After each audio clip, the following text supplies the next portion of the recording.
Hey guys, welcome back to the channel. This is a story about what if Naruto and Kushina was bijuu in rwby. Before I start, please support for more amazing content and do consider subscribing to my channel and share this video with your friends. This is written by Blazeraptor 54 and link in description and support writer. Let's start the video. Chapter 1. Kitsune. Target is on the move. A masked figure in a black cloak zoomed down sniper rifle scope. He saw a group of businessmen getting into vehicles. Adjusting his scope, he smirked under his mask before pulling the trigger. He didn't need to look, his semblance assured that his bullet found its target. He got up, using a grappling gun to latch onto another building before swinging onto another rooftop. Police sirens screamed throughout the night. His hood came down, revealing bright red hair and a white mask across his face. The white Fang had given him this mission: assassinate one of the councilmen of Vale, cause them to become disorganized. It was all too easy, especially since the foolish human had been far too out in the open. He sprinted before leaping off the taller building, shooting the grapple gun into a taller building to give himself swing. Detaching himself mid-flight, he saw where there was a group of humans running. He thought about going down there, dropping a grenade, and then rolling back out to hear their screams before detonation. One less human made the world a better place, the only they would be good for was serving them when the uprising came. Landing on the next roof, now just 2 stories up from ground level. He ran across the rooftop, taking his rifle and loading another round into. Putting back on a maglock on his back. The white Fang assassin checked his gear. Seeing police vehicles rolling toward where he killed his target, a relative to the Schnee family. He ducks down into an alley. Checking his scroll, his contacts within the city have confirmed her presence here. His leader told him to bring her in, alive, but never mentioned in what condition. Perhaps he could deliver to her, a little broken, because it would be the least the traitor deserved. That little highborn, spoiled brat would have her world turned upside down. This is Soleil Rouge, target is dead. I'm moving on to Blake Belladonna next, Soleil stated while walking deeper into the alleyway. She still goes to Tucson's at night, should I eliminate that traitor before securing that highborn traitor? Confirming, sit tight Soleil. He sighs, getting a cigarette out of his pocket. Lighting it up, he leans back while taking a track. His sharp needle-like teeth almost biting through the paper around the tobacco. He took another drag before looking up at the shattered moonlight. If I don't get her tonight, she'll be going into Beacon tomorrow. Hard to kill one of those little privileged brats, Soleil complained openly before finishing his cigarette. Wonder if I can burn some of these on her, mark that traitorous bitch for what she is, his plaything. Target is still alive. Didn't you go to right place? He stopped in his train of thought, surely, he heard that wrong. Pressing on the earwig in his ear, he responds, what the hell do you mean alive? You know my semblance guides anything I target with my eyes. Apparently there's a first time for anything, target is on the move still. Fuck. The sniper screamed while receiving the coordinates on his scroll, damn humans, always thinking they outplay us. Faunus will rule this world one day, and they'll be nothing but playthings to us. He reached down toward his beltline. The pouch that contained his ammunition should have been down on his left hip. When his palm reached for it, he only found torn fabric. His eyes widened as if they were saucer plates, his body shook when he felt pressure on his back. At first, he thought it was a weapon, but then he felt the back joints move. Someone, a fool, was leaning on him like he was a piece walling. Man, you really are a crappy person. Threatening people, shooting at them, what do you take life for exactly? The person leaning on him inquired, calmly as well, not even making sudden movements. The Faunus assassin wasn't having it, he reached down, grabbing his collapsible rapier. He turns, slinging the blade downward, only to find that voice's owner was nowhere in sight. Hearing a whistle, he looks up, seeing him standing on the wall. The assassin's eyes narrowed behind the mask, blood-red eyes glaring up. The spy wore casual clothing, black sweatpants, and orange hoodie. The hoodie's hood was up, covering the hair of the individual, but the mask is what got him. It wasn't like a Fang's mask, it was ornate, porcelain. It was in the shape of a fox, even having ears at the end of the mask sticking up. Whoever he was, Soleil felt the need to run. Everything in him, all of his instincts, he reaches for his rifle. The person standing on the building drops down, crossing his arms. So, way I got this pinned down, you got 2 choices. Choice number 1, you surrender, and I find out where your cell is. You live, probably your cell too. I'm not exactly a Valian-sanctioned operative, Databeo. Oh, sorry, that slipped out. The person behind the fox mask laughed, rubbing the back of his head sheepishly, you want option 2. Soleil reaches for his rifle with hand, bringing it down quick to put his sights on the person in front of him. He fires the single round chambered, watching as it sailed toward the idiot's head. Only to watch in abstract amazement as he dodges it. It shouldn't have been possible because his eyes technically connected aura to the target, treading a line to where he was looking, so anything sent out as a projectile could hit. A heartbeat later, that fox mask wearing punk was right in front of him. Soleil stabs out with his rapier, only for the masked fox to bring a kunai out to deflect it. He backed up, attempting to stab him again only for a slash from the knife to split his white fang mask apart. Soleil backs up, his face fully exposed. A scar ran across his nose, along with a metal stud in his head. "Who are you?" Soleil screamed, his red aura appearing on his skin, indicating that the knife had made contact. "Are you a Shnee operative? If so, I'm going to string you up by your intestines." The fox mask wearer chuckles, "I have a name, but you can call me Kitsune." "Kitsune?" "Yep, call me Kitsune because that's all you'll get from me. You are actually pretty slobby, Soleil, and your people more so." Kitsune said while walking forward, kunai still in hand, "Seriously, we figure that you'd go hunting for A's, so we kind of stowed him away." "Who the hell is we, you little bastard?" Soleil screamed before charging forward, rapidly stabbing his rapier. "Just hold still, you little prick." Kitsune kept dodging every single stab, leaning back on the last one to send a kick up right into the assassin's chin. Soleil found himself being launched upward, right onto a roof. He rubs his chin, breathing hard before getting. His aura levels were in the yellow. He saw a shadow from above, he rolls forward just in time to avoid a stump that cracks the roof of the concrete building.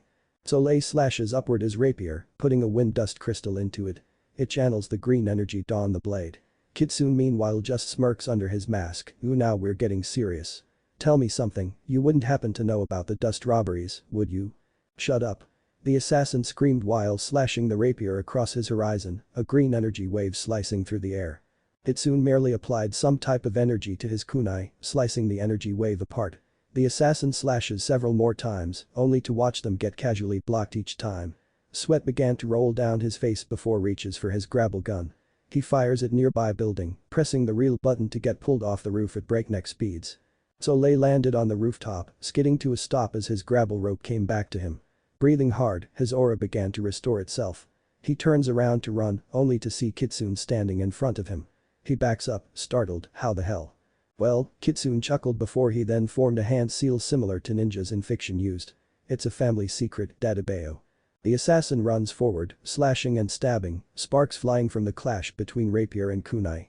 The young man in the fox mask easily blocking, countering, and pivoting each slash away with barely any effort. Right as Soleil jumped up to stab downward, he rolls behind him. Holding the kunai to the side, putting his fingers together, the blonde smiled mischievously under his mask.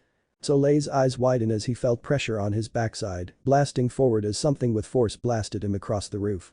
He slams down onto the concrete, rolling toward the edge of the building. He gets up, albeit a lot more slowly. His backside screaming in pain, he growls, showing his teeth. "You really ought to see a dentist for those." "Fuck you." Soleil screamed before stumbling forward, "Why the hell are you playing with me? I am a trained assassin.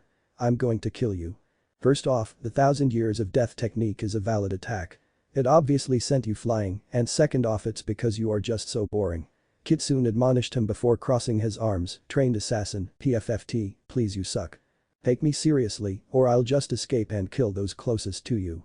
Kitsune stops moving forward and then remembers, "I never did tell you option 2, didn't I? My mother always said I like to fight more than intel gathering."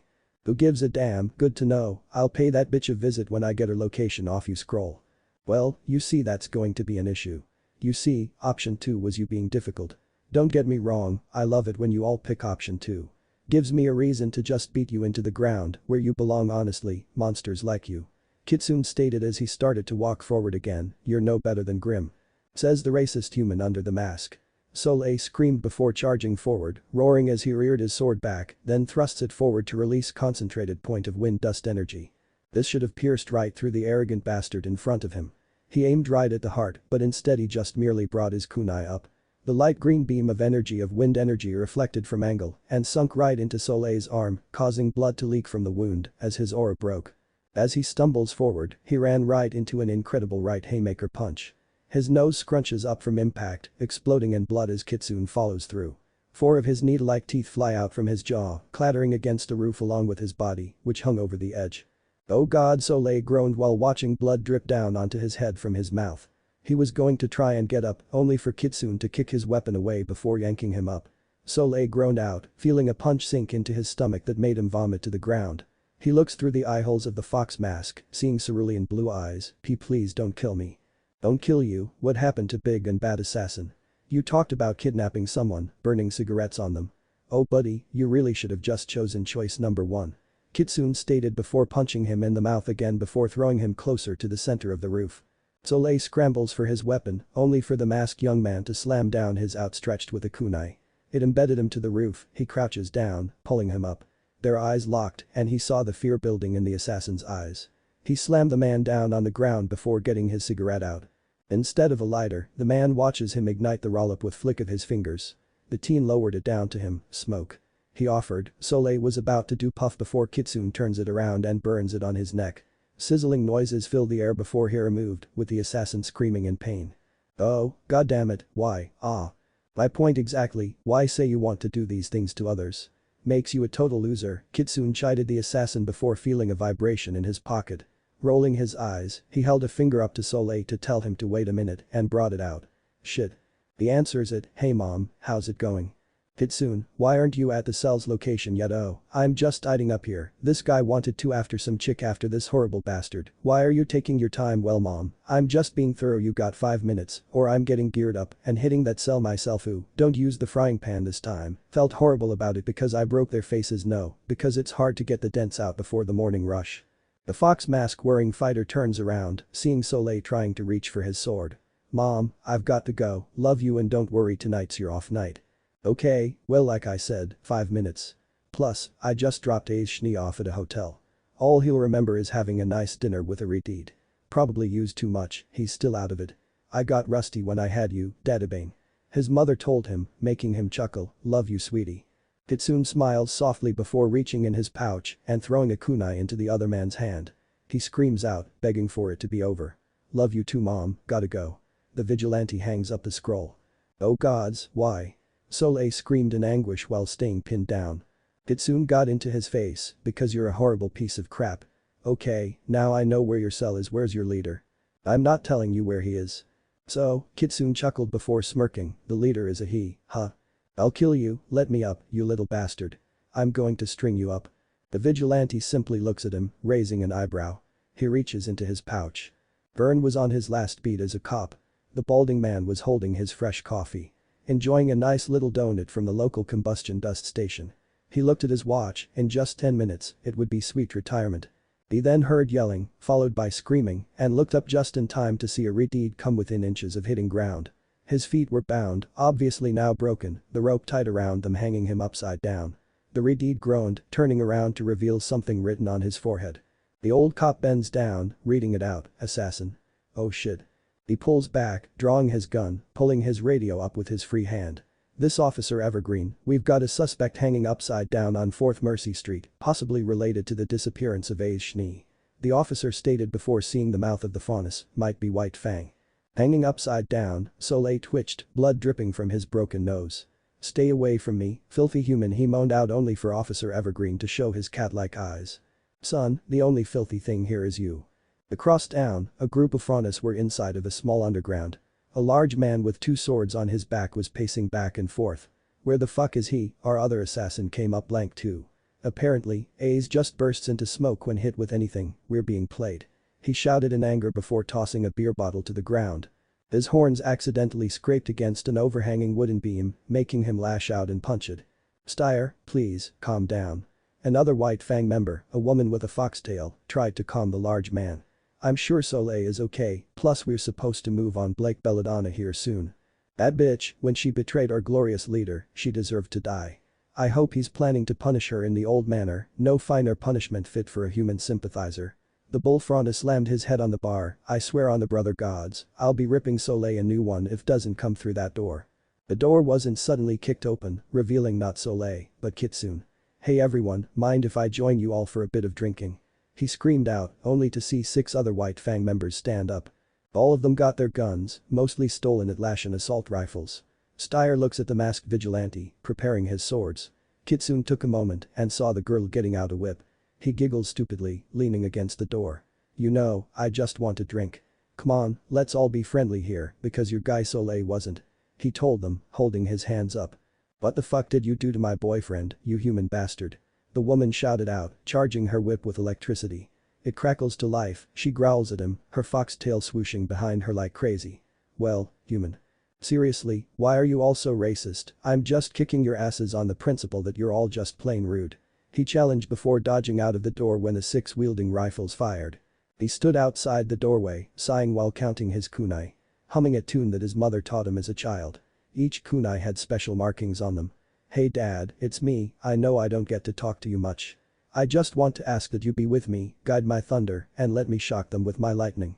Kitsune prayed, quickly waiting on them to finish unloading. Alright, showtime. Kitsune sidestepped back into the front of the door, throwing all 4 kunai in at once. Ducking around the corner again as they fired their rounds, he waited. Once he knew they were fully focused, he took a deep breath and focused on the kunai thrown nearest to the 6 frontis with guns. In a flash of yellow light, unbeknownst to them, he now stood behind them. One of them, finishing off his magazine, dropped his reload. Kitsune bent down, picking it up for him with a bright smile from under the mask. The Solider waved his hand to thank him before standing straight up, slowly turning around. His deer ears bent backwards, not out of aggression but of fear. Kitsune just draws back, punching clear out of the door. The other 5 turn around at the same, their guns clicking on empty, and all of them collectively cursing. The masked warrior grabs a nearby chair, smacking 2 of them in the face with it before throwing the broken legs at the one with the big guy with 2 swords. The legs smashing against his face, knocking him back. Die. One of the gun wielders screamed as he tried to bash Kitsune in the head, only for him to grab it one-handed and then smash a beer bottle into the soldier's head. Disoriented, the soldier tried to stand up tall, only to get kicked straight in the stomach and sent flying back into the soldier trying to come back through the door. The 2 who got knocked down earlier got and managed to reload, only for Kitsune to grab 2 kunai and shove them right into the barrels of the guns. It rendered them inoperable, a bad thing for those who tried to use them as Kitsune low dives between them before delivering a split kick that sent them flying. The last gun wielder throws his gun down, picking up one of the kunai. Kitsune bites his lip, ooh, that's a bad move. Why is that human? The vigilante merely formed a hand seal, a sound of energy echoing off it. The Solider holding the knife watches a paper unfurled from it. He looked back at Kitsune only for a wave of electricity to hit him full force that sent him flying back into a wall. The man twitched as Kitsune walks over to him, collecting the kunai. Just in time to dodge a whip strike, followed by sidestepping a sword stab. Whew, that was close. Kitsune teases before backing up toward the door. He secretly tosses 2 kunai at the door, smirking when he saw the other 3 thrown in there perfectly lined up. Steyr screaming with a blind rage as charges toward him. An energetic echo filled the room again as he suddenly appeared near the bar. The woman launches her whip at Kitsune, only for it to suddenly appear and electrocute Steyr when it wrapped around one of his broadswords. Lies, for fuck's sakes, turn off the dust. Steyr screams out in rapid succession while being electrocuted, the woman doing what she was told. Steyr took a deep breath, then charges toward the masked young man. Rolling his eyes under the mask, Kitsune steps forward. Appearing behind the charging Steyr and tackling Lies. She screamed out while her long blonde hair was pulled and used to throw her into the wall. Steyr looked confused, standing at the doorway, and then turned to his enemy. Sup, is the beer cold here? You little shit. Steyr screamed before throwing one of his swords toward Kitsune, who simply disappeared in a yellow flash. Who are you? Who are you? Kitsune mocked childishly, holding his 2 free hands up mimicking talking people. I'm gonna string you up, blah blah blah. You dare mock me, I've killed Huntsman, little boy. Little, heh, the only little thing is what's probably between your legs.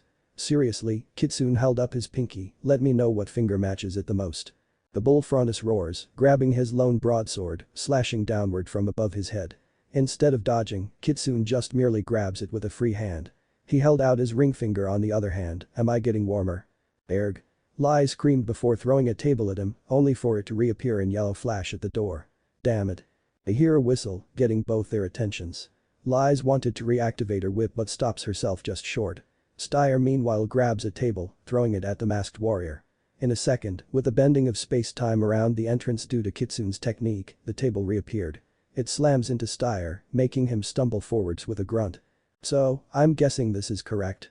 Kitsune inquired while holding up his right middle finger, meh, average, nothing to write home about. Quit mocking me. Steyr, stop, it's pointless.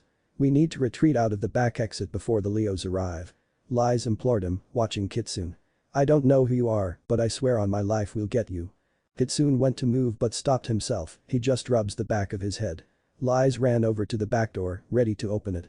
Hey, lies wasn't it, I'm going to give you one chance to not open the door. Kitsune warned her before watching her turn the knob. Alright, sweet yourself. Lies smiles while opening the door, only to come across another masked person. She, and Lies could tell, had her weapon choice already ready. Lies just hisses under her breath, you've got to be fuck-ack. She didn't finish before getting smashed across the bar with a firing pan. Kitsune looked dismayed, grabbing the top of his hoodie. Mom. Come on, not the good frying pan, jeez. Mother, Steyr then got a wicked smile on his face, come here you little bitch. Kitsune's mother didn't even move, she let him get closer. When he got in arm's reach, she kicked him in the knee, breaking it. He went down like a sack of potatoes, screaming while holding it. He was about to stand up before she just lines up the pan and swings. Clang. Steyr's last sight before succumbing to the sweet release of getting knocked out was Lies getting her wrist tied up to a table. He felt something press against his forehead, was it a gun? No, it was wet and it began to trail. Kitsune watches as Steyr's eyes rolled back as he finishes up with the one named Lies. He stops, hopping his back, you know mom, I said I had it. Well excuse me, check your scroll more often. His mother complained before walking over to him, what a mess. Hey, could have been worse. So, you and the A's guy didn't you know Kitsune then received a hard smack across his head, ouch. That's for insinuating that I even let him get that far, you little brat dadabang. His mother roared out from her own fox mask, just because you're the other Kitsune doesn't mean you get question my methods. Well excuse me, I was just wondering, I heard those Schnee people are pretty lecherous. Kitsune 1 argued before teleporting to each kunai and picking them up. So, who gets to call the police on this one? Freeze. Kitsune 1 and 2 froze, looking toward the door. His mother, Kitsune 2, looked right at him, does that answer your question? Yep, Kitsune 1 answered before suddenly dashing forward at blinding speeds. The officer didn't even get a round off in time before the two suspects disappeared in a flash of yellow light. He stood there confused until he looked toward the large bull faunus on the ground. His head has the same type of markings as the other faunus hanging by his feet earlier. Officer Evergreen had decided to see the night through and he just stood there in awe. Ringleader, girlfriend of assassin. He read both of their tags, well shit I guess it's true. If you ask nicely, you do get a win handed to you on a silver platter. Lies groaned while lolling side to side, my head who uses a cast iron skillet in a fight. Evergreen held handcuffs over her, well sweetheart, apparently whoever decided to walk up in here and do our job for us. Damn it. Appearing in a yellow flash inside of a living room. Kitsune 1 and 2 fell to the floor in heap after tripping over a coffee table. Kitsune 1 was the first to get up, removing his mask. His blonde hair came loose, revealing a face covered in sweat. He had 3 whisker marks on each cheek, his cerulean eyes glinted off nearby tabletop lights on end tables. Were you what a night, huh mom? He celebrated before she got up off the floor, removing her mask. By what a night, you mean that you're taking morning shift tomorrow? She yelled at him, tossing her mask onto the floor.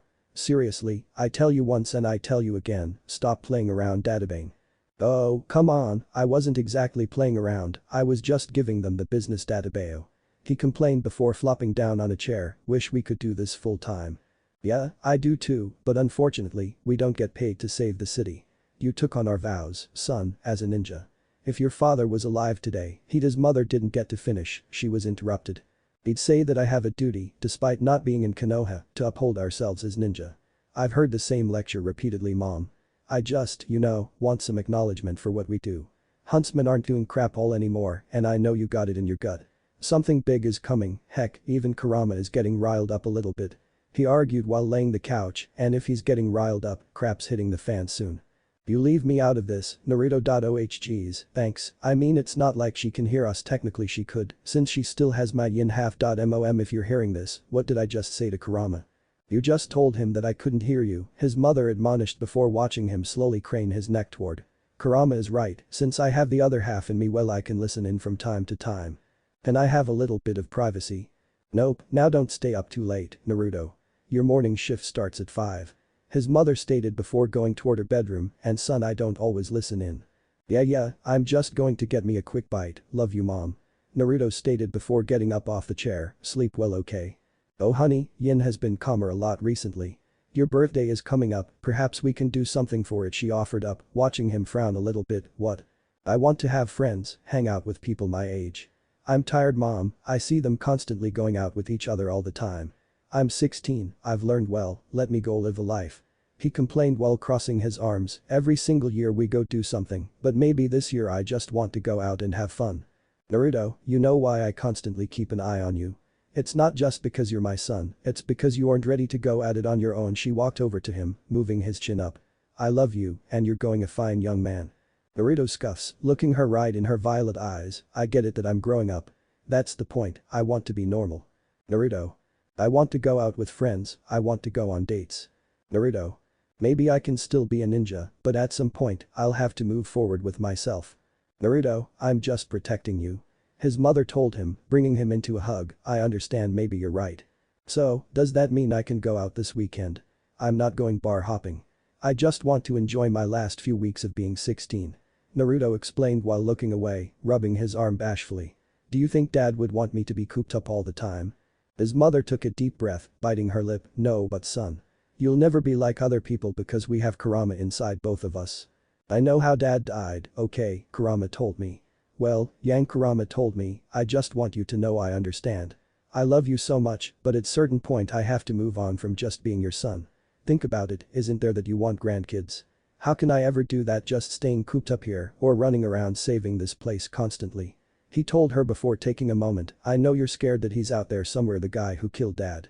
She nods before patting his shoulder. I just don't want to see my boy leave out of here and get into something that forces you to use Kurama openly. Well, that's why I got my Kitsune mask, Naruto pointed out with a small chuckle. Heck, who knows, maybe the person I bring home to you wouldn't mind it. Sighing, his mother starts walking down the hall. Good night, son. I love you. Naruto frowns as she leaves to go to bed. I love you too, mom, for real this time, go get some sleep.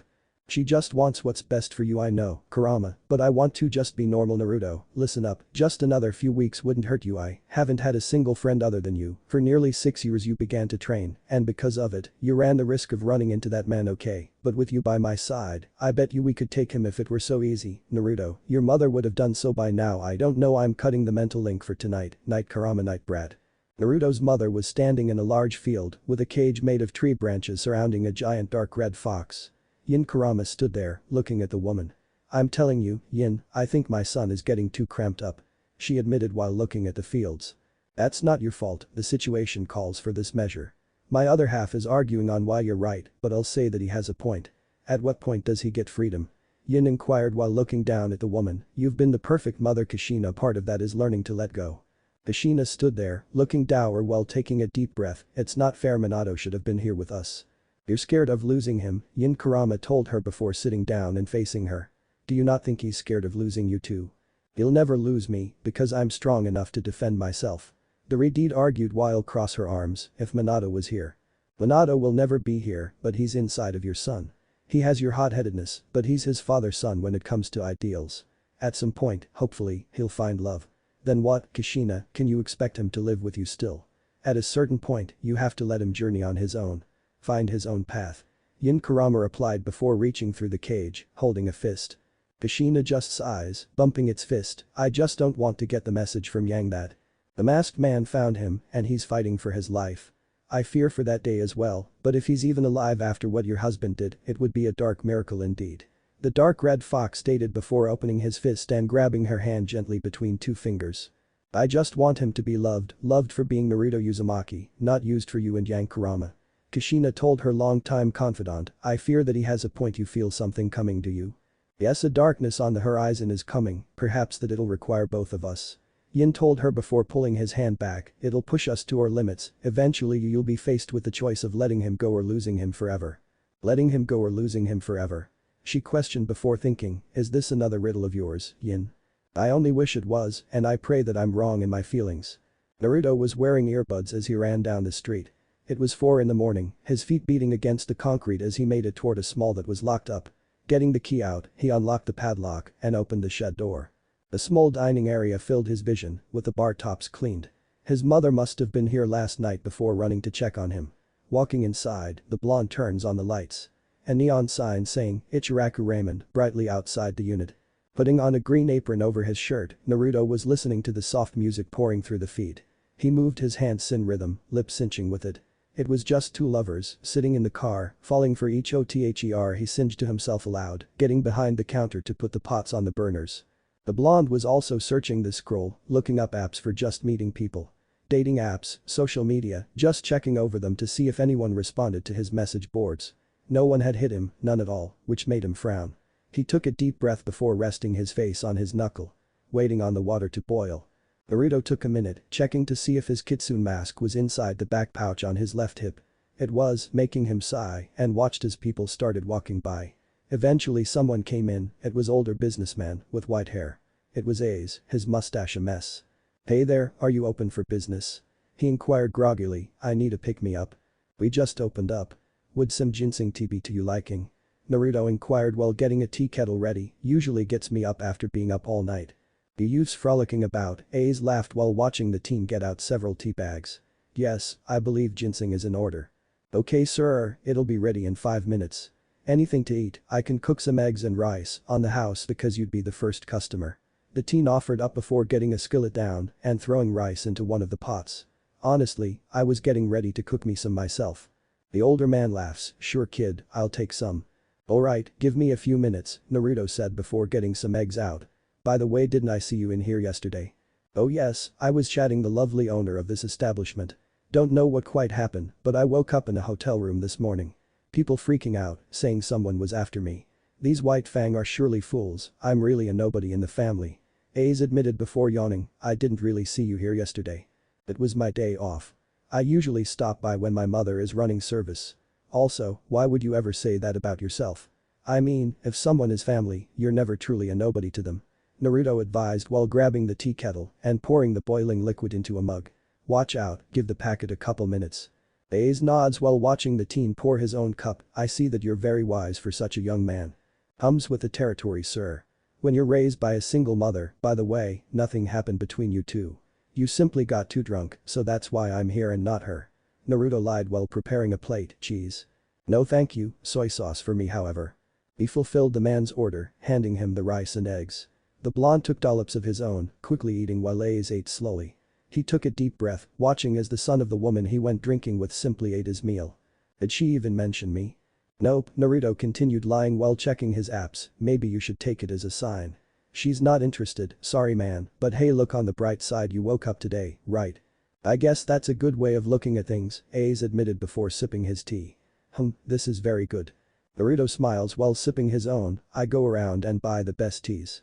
My mother loves coffee too much, so that's my department." "Certainly, you have quite the taste, I wish my little cousin wasn't so stuck on coffee." Ace stated before sipping more of his tea, but alas such is the tragedy of those who can't understand culture in a ceramic cup. "You're still drunk, a little, aren't you?" Naruto questioned, a small smirk on his lips. The older man laughs, blushing a little bit. "Well sir, sorry that it didn't work out for you. Please, enjoy the tea and food, on the house." The blonde reminded him before walking over to the pots and already chopping up meats to be put into them. "Ah such is the life," Ace bemoaned before finishing his tea. "You take care, I'm leaving my card here just in case." "Okay, sure, thank you Mr. Schnee," Naruto begrudgingly thanked the man. He watches him leave out the front, taking deep breath before walking over to the business card. He tosses it into the trash can along with leftover food from their plates and leans over the counter. The blonde watching morning people walk by the chicken and pork boiling in the pots behind him. He still had to slice up the beef, he watches as a couple walk by. Frowning, the blonde took to sitting down behind the wall, scrolling on his device. He closes his eyes, sighing before thinking about his father. A man he never got to meet, a man that sent him and his mother to this world to keep them safe. From what he understood, it wasn't the plan for them to be here, but they were here now. Doing the best with what they got and living in this crazy world. "Hello," his head perked up and stood up from the chair, "Anyone here?"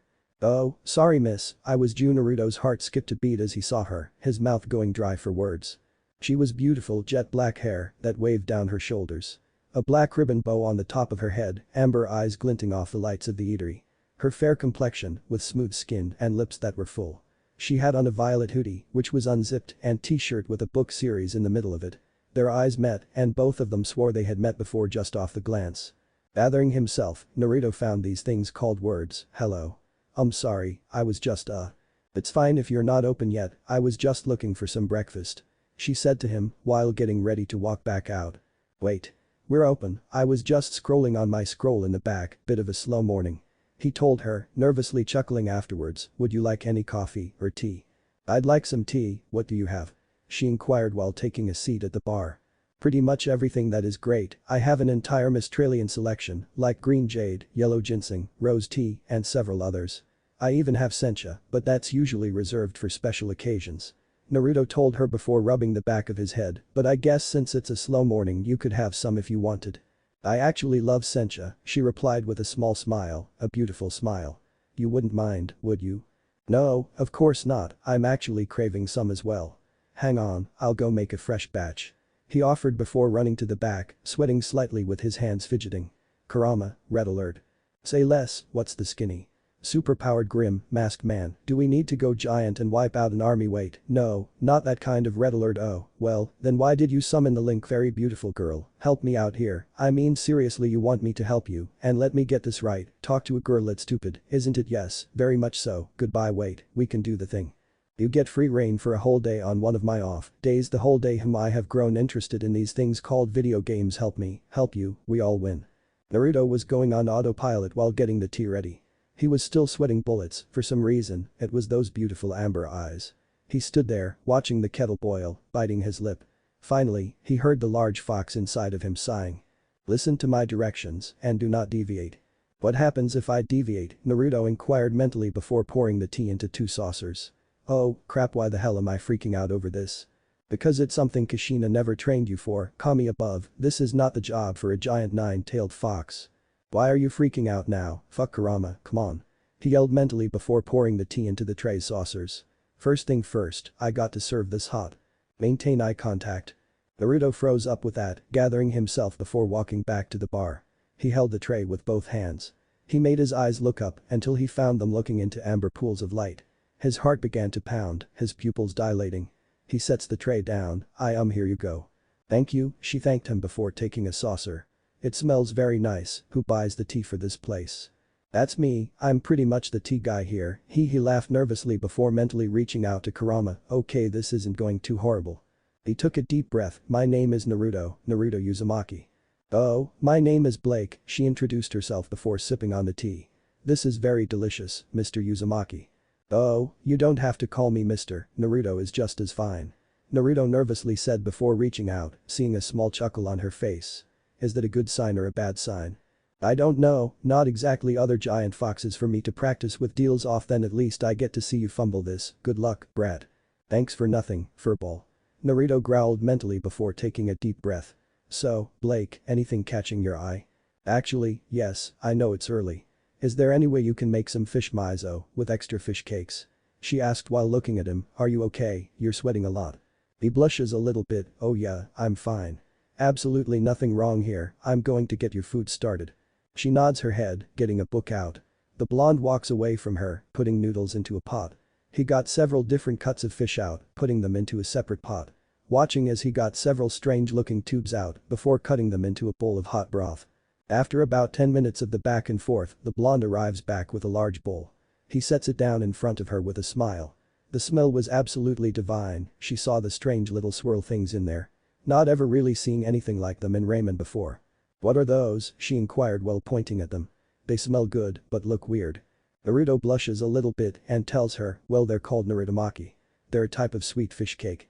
Narutomaki. She then looked up at him. You wouldn't happen to own this place, because that's a very similar name to you. Guilty as charged, but it's really my mother.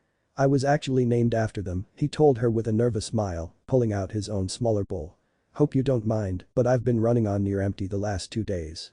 It's no problem, Naruto. She softly said before giving him a small smile. Are you Frontis by chance? Not really, funny story about that. These were actually just birthmarks, Naruto replied before taking some Narutomaki into his mouth. They're not real. Interesting, so how long have you lived in Vale? I've been here about 10 years, Naruto told her before thinking. I lived in Menagerie when I was a lot younger. She narrows her eyes at him. Did he just say Menagerie? Why did he look familiar to her? Something about him just seemed to scream out to her. She should know him, but in the end all her memory kept drawing was blanks. The young woman took a few more bites of her ramen, eating the Narutomaki, and somewhere she found herself moaning at each bite. Do you like it? He inquired, looking over at her, gauging her facial expression. She softens up and blew hot steam from her mouth. It's the best ramen I've ever had. Well, you can always come back, heck I'll even make this on the house if you agree to come back. He then mentally yells at him, your mom's going to kill you idiot, plus good way to sound desperate. However, much to his surprise the young woman nods her head. "I'd come back here even I had to pay this time around, but it's sweet of you to offer," Blake said before slurping up some noodles. He blushes while watching her, she seemed absolutely in love with the dish. "Well, Blake, I'd love to serve you again. So, just consider this free. If you don't mind me asking, what brings you to Vale?" He inquired before going back to his own noodles. "I'm going to Beacon Academy to try and become a huntress." He nearly chokes on the noodle, but manages to swallow. "Wait, you're a Beacon student? That's awesome, I hope everything works out for you there." "Me too, hey, I'm going to get the rest to go." "It's nothing you're doing, it's just that I'm needing to get some extra sleep before I board the blimp," Blake told him before getting up. "Thank you for the meal." Naruto was already getting the plastic cup for her ramen. Pouring the bowl into it, he looks over to her. "Want some more sencha to go?" She bit her lip a little bit and nods. "Sure, I'd love that." He walked toward the back, getting her the remaining sencha he made, pouring into a coffee cup. Humming as he walked back into the doorway, she took the cup from him gently. She was walking out before stopping and turning around. He was confused until she grabbed his hand. He blushes bright red before she writes her number down on his palm. "Just so I can know when you all will be open, just in case I bring friend around." "Okay." "Why yeah, sure, see you later, Blake." Naruto bids her farewell, watching as she walked out of the restaurant. He stood there for a moment, looking at the number on his hand. Getting his scroll out, the teen took a picture of it and then saved the number. Just in case the number didn't save the first time around. For some reason, he couldn't help it. He had met her somewhere before, but he couldn't put his finger on where exactly. Chapter 2. Ice Cream. Naruto whistling a merry tune as he closes up the shop for the night. Yawning, scratching his arm from the irritation of sweat, the blonde locks it up. Not only had his mother stiffed him with the morning shift, but she also turned around and called the night shift for being Kitsune. Great, fantastic, because that's what he wanted to do all day. Definitely felt like working all day. What time was it? Ah yes, it was currently 10 o'clock at night. He's been here for over 12 hours, and if it wasn't for the fact with the ninja training, he'd done passed out. Popping his neck, getting on his scroll, the blonde couldn't still shake the feeling that he knew that girl from somewhere. Especially thought about menagerie, because mostly that was a blank period in his life. He was a child, trying to find his way, minus the fact of the giant fox in his gut. So, people went by him day in and day out during his training to take up the mantle of Kitsune. Lovely, flipping, joy that was. No social life unless you count rescuing people out of a burning building. Getting yelled at that night for using ninjutsu openly, with only a cloth mask, didn't help. Every single week of every single year was always her rattling on about the masked man this and the masked man that. Yes, Naruto got it, he killed his father. The blonde would make sure that if anything, the man would eat a Rasengan before leaving this world. However, standing on the foothold of 17, he stood with no social life whatsoever. Well, if his mom wanted to hog all the fun for the night, then so be it. He grabbed his wallet, checking it for some liens, and nods to himself. Naruto rarely broke his mother's rules, but he was burned out. So, small wonder why he didn't wander over to a little store. Intending to buy some music, nothing big, just a few CDs from the newest bands. Heck, not his problem he got into alternative music, blame the mother. So, not minding the fact that the old shopkeep also had a dust crystal display, which he noticed. The blonde made his way over to the new metal section and pop.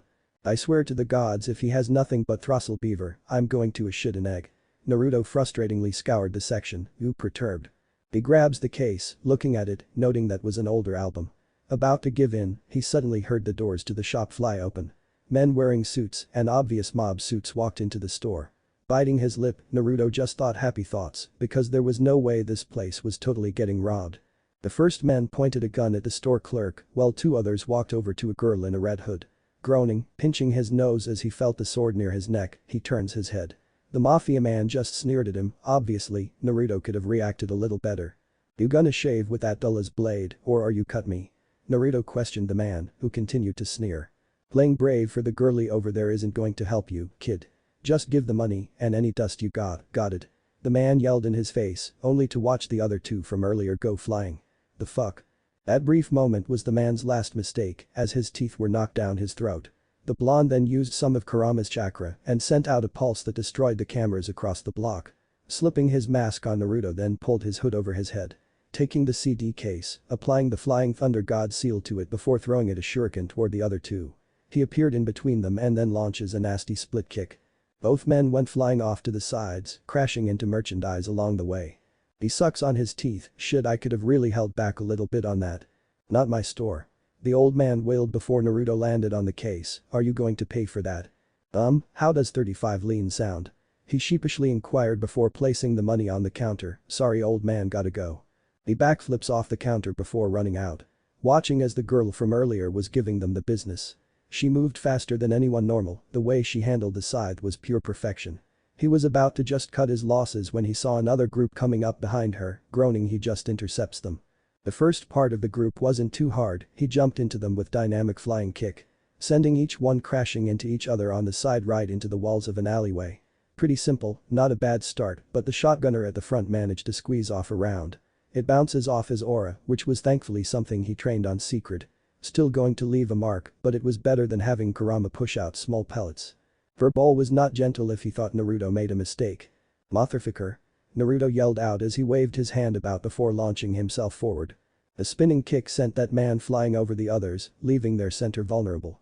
He lands inside of it, quickly punching the others that were around him, using their weapons to block more bullets with ease.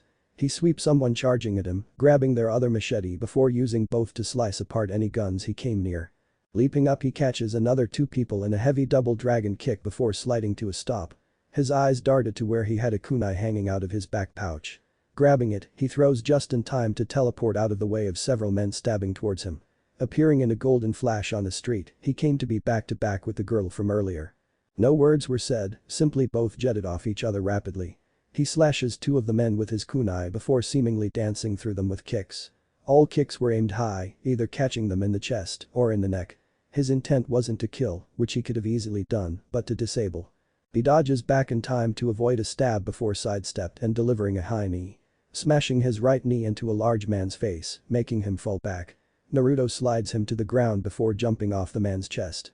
Rolling forward after landing and cutting several people's bottom legs near their feet, he heard them cry out in pain before falling down. Standing up, he was about to help out Little Red Riding Hood when his senses blared warnings. A girl with strange hair and eyes leapt out from the broken men with a sword in her hand. She nearly got him but found a high knee in her sternum for her trouble. Only thing was, no sooner than he made impact, she disappears. An illusion, and judging by his sudden senses blaring warnings from behind, it had been. He leapt upwards, backflipping over the girl as she appeared from behind him. She turns around, sliding the blade back into its umbrella hilt. She was twirling it, waving at him. Confused at first, Naruto's senses picked up on something hot behind him. He looked behind him to see fire dust igniting, rolling his eyes, he merely took this chance to teleport back into the old man's store right before the explosion. The old man nearly had a heart attack, but just started going on a tirade about hunter children and their stupid powers. "Alright, I get it, put a sock in it, geez databao." Naruto complained at the old man, "I mean seriously, how about just take my 35 leans back? No refunds?" "Of course, there's not," the blonde ninja groaned before twirling his kunai around. Back to the regularly scheduled fighting challenger. He leapt out of the door in time to intercept her from interfering with Hood's fight. She looked slightly annoyed, even pulling out a sign from thin air with a question mark on it. Apparently, she hadn't seen him disappear in the fiery explosion. Blocking the kicks with her umbrella, she backed away before suddenly getting besieged again. Naruto unleashes a tornado kick that nearly broke through her aura around the umbrella. She dodges the next tornado kick by leaning under it and rolling to the side. His kitsune mask obscuring her view from his face.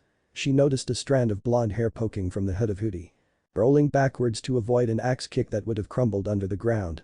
The ice cream looking girl leapt upwards, twirling her umbrella before bowing. Naruto smirked, giving her a standing ovation of one. Even whistling, absolutely not even taking the fight just a little bit seriously. It made her nervous, so she formed a sign in her hand, "My next performance is to die for." Before tossing it away, preparing herself. She gathers dust from her pocket, lacing her umbrella with it before creating a firestorm around her. He whistles before she prepares herself and leapt down. Swinging her umbrella that forms a wave of fire. Instead of dodging, he just charges forward, blasting right through it. She bobs and weaves away from jabs launched by him. Attempting to kick him when any opening presented themselves. Each kick was met with a challenge of steel-hard forelegs. He leapt up, delivering a triple front kick that he cycled through before backflipping. Reaching into his pouch, he puts in the two kunai he had before he pulls out 3 shuriken, throwing them. They whistled into the air right toward her. She somersaults, twirling in the air to avoid them. Holding out her umbrella to slowly float down, when she landed, he watches while she went back twirling her umbrella. He held one hand behind his back, splitting his stance, while holding his other hand up. The girl smirked, was she having fun as well? Yes, yes, she was feeling ecstatic. She charges out slashes with her umbrella and kicks. He blocked each with the one hand before she suddenly twirled her body into her own form of a twisting dragon kick. He barely blocked the blow with the one before she suddenly pivots and slams her other foot into his face. It didn't budge the mask one bit. He merely throws her off, smirking as he wipes the smudge off the porcelain. Been a while since someone kicked me, got to admit, you're amazingly good at it. He praised before watching her get on top of a flagpole. He welcomed her. Let's dance, shall we? Naruto yelled out, dropping back down into another fighting stance. She leaps down toward him, pulling her sword out. Kunai and blade clashes with sparks flying all around them. A thrust from the blade was countered by a slash from the kunai he pulls out from the pouch, and so forth. Both of them moved equally in speed, but that was more or less due to him being tired from working. He then noted her hair color and eye color. He leans close to her, smirking, mind if I nickname you? The girl was confused before slashing upward, throwing off his guard before disappearing. His senses expanded out, easily sussing out where she was by using his ability to sense negative emotions. He blocks the first strike by turning, acting engaged before feeling her leap up above him. This time dodge by stepping backward, watching as dust scattered around him. The dust suddenly starts to crackle with electricity, leaving nothing to chance. He slings the kunai he had upward. Teleporting to it, dodging shoots from her umbrella weapon as it channeled dust energy. He lands with a slide in front her, sweeping her legs from under her with a low backward spin kick. He blocks the next two thrusts with his kunai. Eventually he detects her moving to his back and now he just decided to be dirty. Without even looking back, Naruto blocks the slash before wrapping her arm under his joint. The illusion broke, with him smirking at her. Yo, ice cream, now that was a dance. Naruto commented before back kicking her across the street. She gets up, growling under breath before seeing that she was standing there looking absolutely excited. Her eyes widened when he suddenly throws a kunai out at her. She was about to dodge back before he appears in front of her with his body angled in a backflip. He pivots, angling himself to deliver a powerful super axe kick. She barely had time to bring her sword up to block the strongest kick she ever felt. It brought her to knee, and he didn't stop. He raises the leg back up to deliver another axe kick. He yawns before stopping for a second, backing off to avoid a slash. He looks over to where Hood was, finding that she is chasing after a man with orange hair. He points at him with his thumb. Hey, ice cream, Naruto called her before smirking. I think your dad Orange Cream is calling it quits. She looks over his shoulder, pouting. The blonde chuckles before looking back at her man. Shit, I really went nuts. Hey, ice cream, want to try and run me again? She growls, getting ready. Rolling his eyes, he merely sidestepped when she attempted to stab him. Suddenly she slashes toward him, but instead of dodging, the blonde merely blocks it with a kunai. He goes to punch her in the face, only to stop mere inches away, her hair blowing with the force of the punch. She was standing there, eyes shaking a little before gathering herself. Oh, I can't hit you, ice cream, I'm not going to be beat on a little girl, he cooed before getting headbutted. Damn it, set myself up for that. He moved back, only to see her standing there blushing. She held up her hands, holding out two fingers with one and a single finger in the other. Then she pointed at herself, pouting childishly. The blonde rubs his head, then figured out. You sure you don't have those in reverse? Naruto questioned before she pulls out a pistol and fires while making an angry face at him. He dodges the shots with ease, easily sidestepping the last one. That's when he hears explosions in the distance. He looked over toward a rooftop, seeing a transport aircraft fly off along with police sirens. He turns back to her, smirking while suddenly dashing toward her. She didn't have time to react as he suddenly appears behind her, kunai extended out. She shook, feeling extremely vulnerable. That's when she herself slowly turned around, watching as her gun to pieces in front of her. She expected to be like those anime moments where her hands and then her vision would fall to pieces. It never came though, just her gun. Some type of energy swirled around his kunai, which made her think of a certain woman that paid her and her boss an appearance the other week. They both heard the sirens getting closer. Well, ice cream, I guess that's my cue too. By the way, you might want to hold up your pants. Naruto screamed out before dashing into the alleyway. She was confused at first until she tried to give chase, until her buckle fell to pieces. Her eyes widened as she held up her clothing. Blushing madly, had he been that fast? Ice cream found it both infuriating that she got dog-walked and also exciting.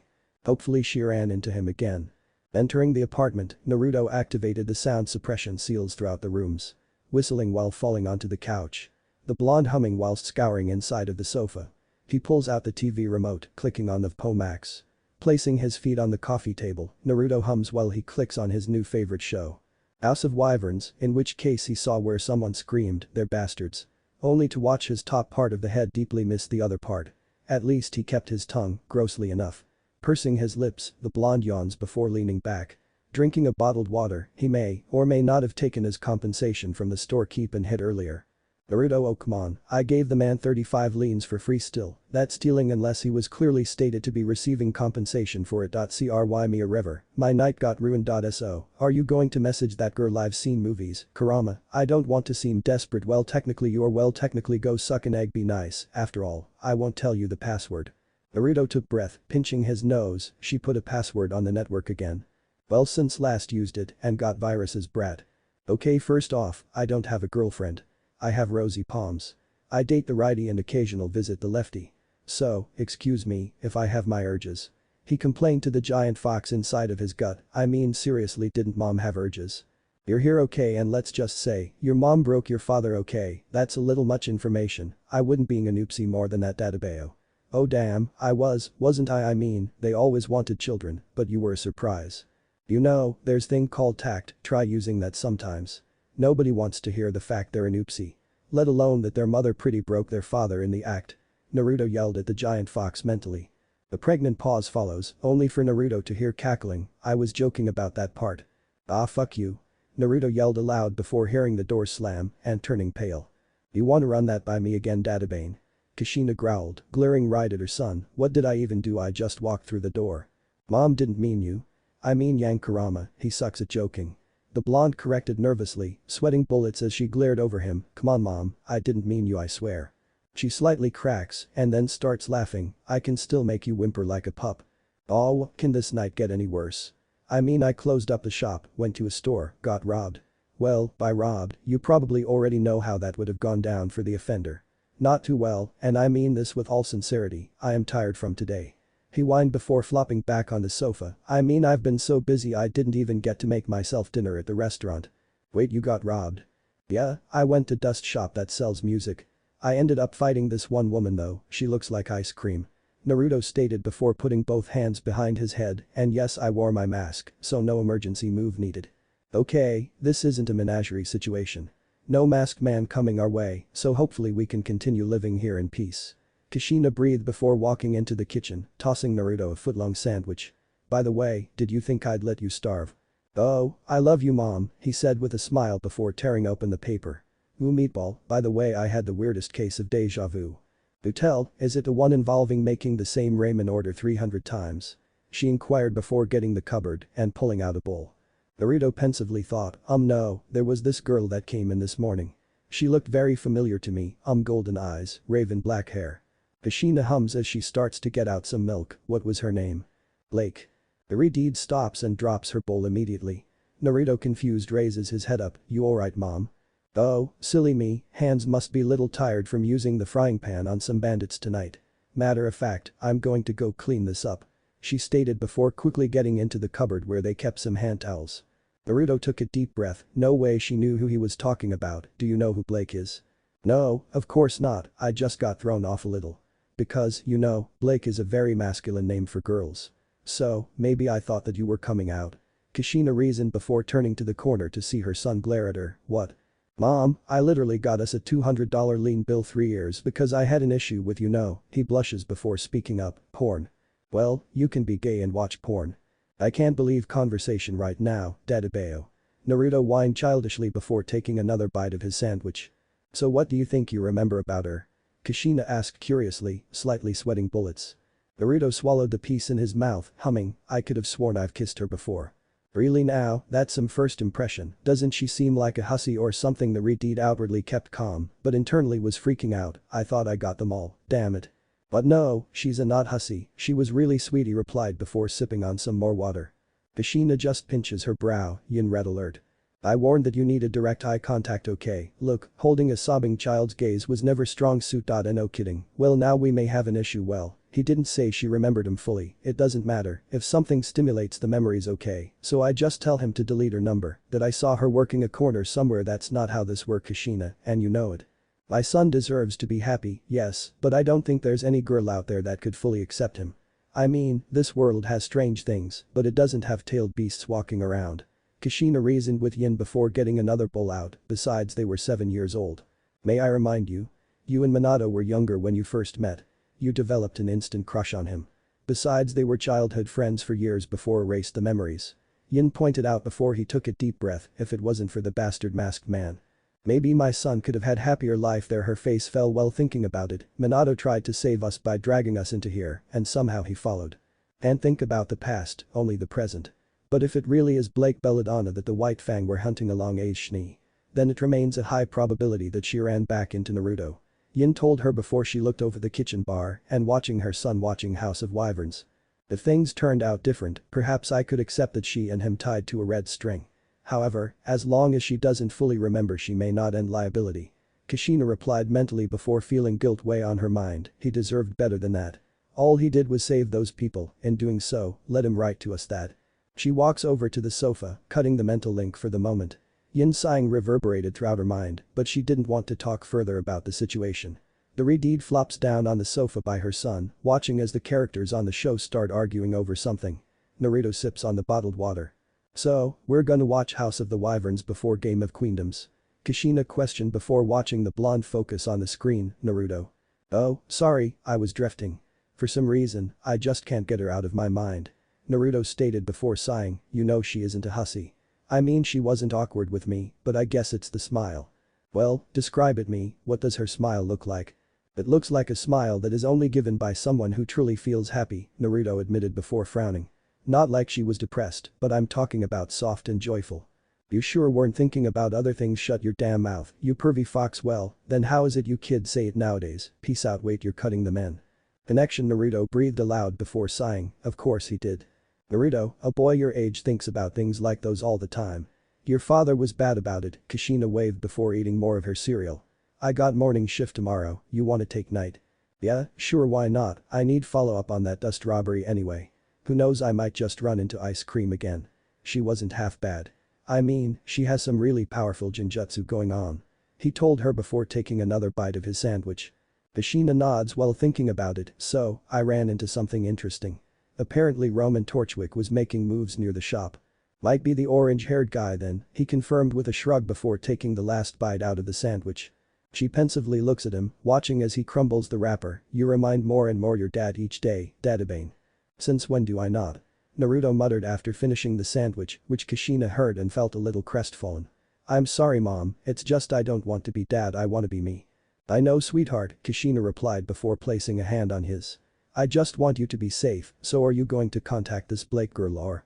Well, she seemed mostly interested in coming back for the food, but I'll contact in 3 days. She's actually a Beacon student, well, going to try to be one. I think she's got it, something in the gut, Dadabeo. Naruto stated before thinking about her. I hope that I do see her again. I heard those tests can be brutal. I hope she lives, but for her sake I hope she doesn't see you again. Kushina remorsefully thought before clutching him closer to her. He was confused, looking at her with bewilderment. Mom, what's up? I just wish you were still the small child I used to carry to bed.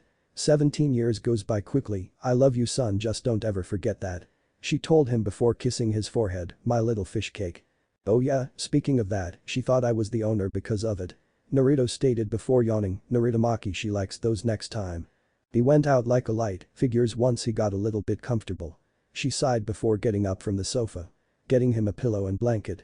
She walked over to him, placing his head under a pillow and a blanket over him. She held her grip on him just a little bit longer, scared to let go. I love you son, just know that if all else fails I did what I do for you. 16 years and 11 months ago. Minato was kicked back as a masked man knocked him back. He teleported to a kunai just above the man's head before he suddenly blocks a fully powered Rasengan with a fan. Ichihara turn. The masked man announced before blocking Minato into the air. Kushina saw the body of the third Hokage laying out in the open. She was lucky in sealing back the 9 tails into her. However, her son was currently having issues breathing. Minato and the masked man clashes over and over again. With both of them not gaining any kind of advantage over one another. She calls out to him when she feels her baby start struggling to breathe. Minato, it's Naruto. She yelled out while holding him close, he's not breathing. Minato, the yellow-haired ninja hero of Konoha, kicked the masked man away before forming clones. He ran over to her and his son. He slid to his knees in front of him. Noting that the pinkish color of his skin had faded to a dull gray. Then he saw it, using his sensory awareness as a sage, his son had a hole in his lungs. With no choice he looked at his wife. Kushina, you trust me, right? Minato asked her straight away before weaving hand seals. I need you to let me into the Nine Tails. What? Kushina, just do it now. Minato yelled as he felt one of his sage-enhanced clones getting destroyed. Please, I cannot hold him back, Uchiha Madara. That technique will kill you, Kushina begged him while holding his sleeve. Please, don't do this to me, Minato, don't. It's my duty to protect my village and my family. I'm going to able to do both, so I choose my family tonight. I'll split the Nine Tails between you both and you'll be transported out of these lands using the emergency Flying Thunder God seal. He instructed her before forming the hand seals, putting Naruto on a pedestal that appeared out of a smoke cloud. No, you bastard, I don't think you'll end our dance this early. The man in the mask, Madara screamed out before killing 2 more clones, I didn't steal your student's body just to let my prize go. Having no choice, Kushina opened the seal up as a Reaper's hand reached inside of her. She groaned as she felt the Nine Tails fight every step of the way. Only to watch as a massive chunk of orange chakra got pulled out of her. He turns around, placing it into Naruto. The boy's wounds already healing as the seals for the 8 trigram sealing formation began to appear. Coughing up blood, Minato began to weave hand seals before forming the emergency seal around them. A seal designed to teleport them randomly throughout the world. Anywhere but where Konoha could possibly fall. She cradled their child in her arms, watching as he gave them one last smile before activating it. Take care of our child, princess. I love you. Minato. She screamed only to watch as Madara appeared behind him and run him through with a discarded spear on the ground, no. Madara shoved him off, going for her only the seal to work. His eyes widened behind the mask before everything went up into a bright flash of light. Next thing Kushina knew she was free-falling with their baby. Landing in a great desert just near a small settlement of some kind. Madara wasn't anywhere to be found, instead, what happened was storm began to gather overhead. She breathed hard, coughing up blood before hearing people chatter. She looked up to see someone running over toward her, a woman with cat-like ears and yellow eyes. The large burly man, with claws and also yellow eyes ran over with that woman. Kushina was too weak to say anything, only that she needed help before passing out. Take care of our child, princess, I love you. Present time September 10th year 80 Agwa after Great War. Minato. Kushina shot up, breathing hard with sweat rolling down her body. She held her hands on her head, sobbing as she gathered herself. Every time she had that memory pop into her mind it was a fresh opened wound. She watched as her husband die over and over again some nights. She growled punching the bed, crying while rocking back and forth. One day, and one day soon, she may get the chance for revenge. Yin Kurama and her united on that sole purpose, while Yang's was more sentimental. She got up from the bed, going to brush her teeth before walking into the living room. She saw where Naruto was gone. Her breathing worsened before she walked toward his room. Opening the door to see him lying in his bed. She leaned her head against it, looking at him with empty violet eyes. The true looks of her eyes, knowing that if she lost him her world might as well burn. Madara Uchiha, that what the masked man called himself, yet he wore the skin of Obito Uchiha. Someone she considered a son even before Naruto came along. Perhaps Obito had been turned, but somehow, she doubted it. His eyes were too feral and bared extreme hatred. She just knew, whatever parasite masqueraded itself around his body, it wasn't Obito. Perhaps the myths about Madara being immortal were true, just in the most horrible ways possible. The parasite of pure hatred. She checked the time, walking over to the clock to see it was 5 in the morning. Getting work clothes out of the dryer, she got dressed in her room before grabbing her Kitsune mask. Walking out of the apartment, locking it up tight before applying the seals to it. Leaning her head onto the door, the woman wanted to imagine a world where Madara didn't find them in menagerie. The very reason her and Yin erased their memories was because it made them useless to Madara. Madara was a cruel, sadistic bastard, but from what she gathered he'd only kill those who'd aided her. Gira, Kali, and their little girl Blake were saved by the mere fact they couldn't remember them no longer. It broke her heart to watch that little girl beg not to forget Naruto, but Madara was walking their way. She had made the choice, with none other available, she erased the girl's memories of her and her son. The Redeed took a deep breath and submitted herself to the fact that if the time came, she'd have to do it all over again. Walking down the hall, the violet-eyed woman watched as her neighbors walked past her. Greeting her, and she automatically responded. All she could do was function on autopilot during these swings of depression. Pray for the return of her son at night and that he wouldn't go too crazy on his side of the missions. Heading down the stairwell and walking out of the lobby, she makes her way to a bus stop. Boarding the bus as it comes, she heard the news about a street brawl. Then the news of a supposed masked man, which made her heart skip a beat before she knew it was talking about Naruto. How he used some aura techniques, which she trained to use just in case she got caught out in the open and needed some type of excuse. If there was another lifetime, perhaps even her son could join the ranks of the huntsmen. Hunters, huntresses, and those heroes. Leaning her head on the bus window, the redhead watched as cars travels past her. Kushina, yes, Yin, what is it about what I said about the girl last night? Don't worry about it, Naruto has a right to have something in his life. Do you think he'll forgive you when he finds out you not only erased hers, but his too? Yin, what choice did I have? We couldn't fight him back then, what about now? What stops you from trying now? Fear, mostly fear. He took Minato down with ease back in Konoha alone, you wouldn't stand a chance. But perhaps you and Naruto can ambush him. What if you're wrong? Then what? He'll die, and I have to watch it all over again. We'll need to do something soon, because this won't keep doing. Eventually you have to live. Kushina stared out of the window as it came to her shop. She got up, walking out, and made it to the storage door. She unlocks it, leaning her head against it before taking a deep breath. I know. The cook is a ninja. Naruto was hopping along rooftops at night, jumping across gaps in the street while listening to music in one earbud. Electronica pop, while slightly dancing to the music between jumps. He felt the one superhero character, Silk Man, who would use his silk to hop and swing from building to building. He flips backwards before landing on another rooftop. His scroll buzzes before her looked on it. It was his mother, who was just texting to let him know that she was getting ready to close shop. Sighing, surprised at how silent the city had been as of lately, he sat on the edge of the roof. He looked up in the sky, having had a weird dream last night. Something about him and this girl with two missing front teeth, pretending to get married. It was weird, but for some reason he remembered that soft smile. He didn't know where to place it. Getting a look at the hustle bustle of the city, he took a moment before taking a picture out of his father. From all the stories and depression, this man he barely knew must have loved his mom so deeply that she was still broken over him to this very day. The masked man, if he ever gets a swing at him, he'll shove a Rasengan down his throat. Not for just killing his father, but for ruining his mother's life and by extension his own. In just a few more weeks, he'll be 17. 17 long years of constantly on the road from a threat that him and mother were probably more than capable of taking on. But there is your hubris. What, that masked man is one of the most powerful ninjas from your world, a god. Some would even say then I'll slay God, because I'm so tired of running. Brat, listen to what you're suggesting. Do you want to make you and mother run again? Is this even living, Kurama? Because I'm just wanting a normal life. You and I both know you'll never have that. So, what if I want to take a wife and have children? Just forget about that. You'll have vet your mate and prepare them for the day you'll not come back home. That bastard can't possibly live that long. That bastard has learned how to take over bodies. Fucking parasite. I'll rip his soul out, we'll crush it. That would be the game plan, but we can't do it alone. I know, but until then, Kurama, what can I even do? Train and prepare. Smacking his face hard, Naruto just groans, same thing I've been doing for as long as I can count. You're rambunctious, young and hot-blooded. Kurama warned him before growling slightly, you've got company. Naruto stood up, turning around to see a man in glasses with silver hair. He stood there, wearing some fine clothing. He held his hands up when Naruto got up and ready to fight. The man looked at him, a smile gracing his lips. Fine night for moonlight, isn't it? The man asked before placing his cane back down on the roof. Yeah, it is, what do you want? Naruto inquired before making sure his mask was secured. The silver-haired man merely conjured a thermos out of nowhere. It threw Naruto off, but he didn't mind the reaction. He poured 2 cups of hot liquid into it. Levitating the cup over toward the boy, who watches it hand there for a minute. He grabs the cup just as it falls. Not feeling any hostile intent coming from the man, the blonde raises his mask just a little bit to sip the hot cocoa.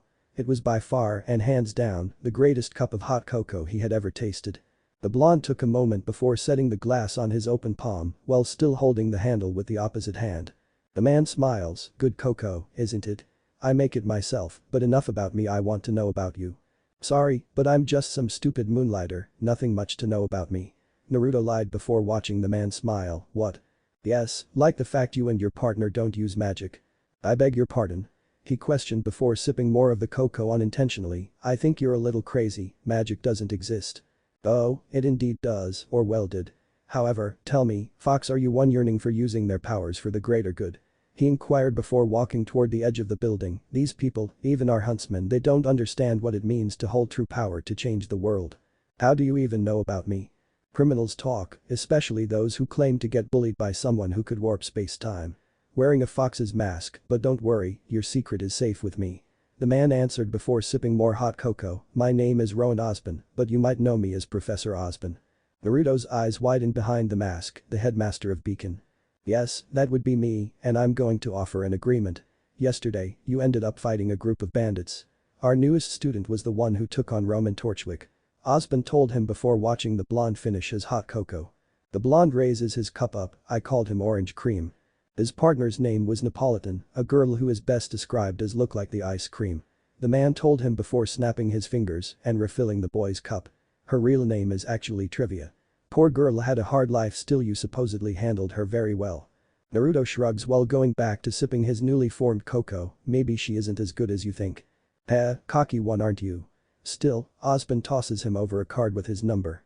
I'm quite interested in their comings and goings, perhaps we arrange something of a partnership. And why, pray tell, would I partner with you when I'm doing fine on my own? Naruto questioned with a raised eyebrow. The man shrugs, simply taking another sip before replying, I can make sure that whatever information you need is given. Okay, if that's the case, have you seen a masked man in orange swirl mask wandering about the city? The young ninja questioned while crossing his arms, I have a score to settle with him. Revenge is for fools who wish to dig a grave for their enemy and their humanity. I expect, Fox, you are carrying a great deal of humanity in you. It would be a shame to see it go to waste, you think about it along with your mother. Ozpin stated before walking away, only to have a kunai whip past him and the mask wearer to appear in front of him. Did I say something? How, and don't lie to me, do you know? Naruto warned while pointing the kunai at him. Ozpin merely chuckles, because we're mutually exclusive to enemies, dear boy. We carry the same weight, banner, and side on this battlefield. So, what you're saying is, my enemy is working with your enemy thusly. Naruto took a deep breath before putting the kunai away. I should work with you. Precisely, ever thought about going undercover as a student? Surely, a smart young man like you would fit in perfectly. The headmaster of Beacon offered up, watching the boy's gaze shifted from under the mask. I'll have to think about it, but it's only because I'm already deep undercover in something else. Naruto countered before watching the man chuckle. Sure, you are, boy, don't hesitate to call me. Perhaps we can help each other out. With that the man disappeared in a blink, he saw reality move around him, as if he just blinked out. He looked down at the card, seeing the number, his mother wasn't going to like this, but if it gave them the chance to take down the masked man. Kurama, do you think could be our chance? Naruto asked mentally before watching as a bullhead flew over them. It could very well be, but Yin and Kushina may not like the fact that you were tracked. Prepare to get 3 kinds of hell. He warned the blonde before cutting the mental link, leaving him there to stew with it for a little bit. Yeah, but if this is our chance, I can finally live a normal life. Chapter 3. Qrow. Naruto as Kitsune ran across the rooftops of Vale City again. His contact for Ozpin was supposed to be meeting him tonight. He had just closed a ramen shop down and told his mother that he'd take the role for the late night. He made sure to wearing anything that would hide his predominant features. Hoodie for covering his arms and head, although it was orange. His combat boot struck across the rooftops, clacking on them while his arms were covered in a long-sleeved black shirt under the orange hoodie. It was a dual layer, just in case. His navy blue trousers held several tan pouches on them, filled to the brim with gear befitting his role as a ninja. His black gloves, which were new additions for him, hid any skin save if his pants rolled up on him somehow. Running up a skyscraper, he flips forward after cresting the ledge, landing on top of the building. The teenager saw a man with jet black hair and red eyes sitting there. He noted that he was slightly sloshed, which bothered him. Was this man really Ozpin's most elite agent and his handler? Yo, the youngster finally arrives, bit late there, Fox. The man greeted him while holding up his flask, want some? I don't drink while I'm out on a hunt, Naruto stated before crossing his arms. Ozpin promised me information on the masked man I described. The man purses his lips before taking one more drink, that he did, my little impatient friend, that he did. So, Naruto eyed the man, what's the word? Well, aren't you forgetting Spycraft 101, it's always about trade of information. The man stated before taking another drink out of his flask, what? Must you keep drinking, seriously, you're supposed to be Ozpin's elite agent and my handler during this partnership. The ninja questioned disbelievingly, if so, I've been made a fool I guess. My name is Qrow by the way, the man offered up before putting away the flask. Your name? Kitsune. Bachman, seriously, you're going to keep that stick up your ass. What we all needed, another James Ironwood. Qrow replied before rolling his eyes from the annoyance of the situation, little squirt like you wouldn't last 3 rounds against me. Naruto crosses his arms, grinning under his mask, want to bet?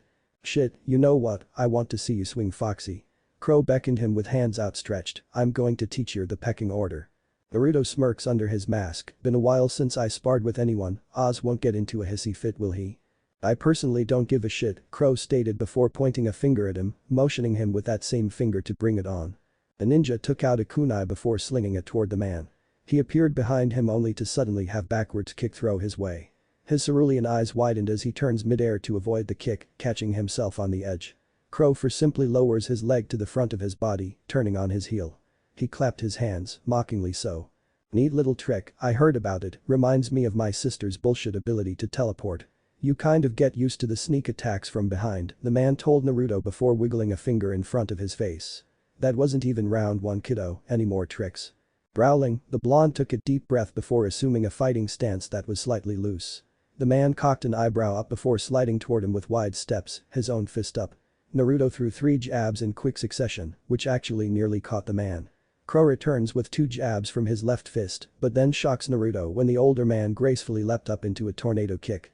He brought his forearm up, blocking the kick, but the power itself nearly sent him sliding off the roof.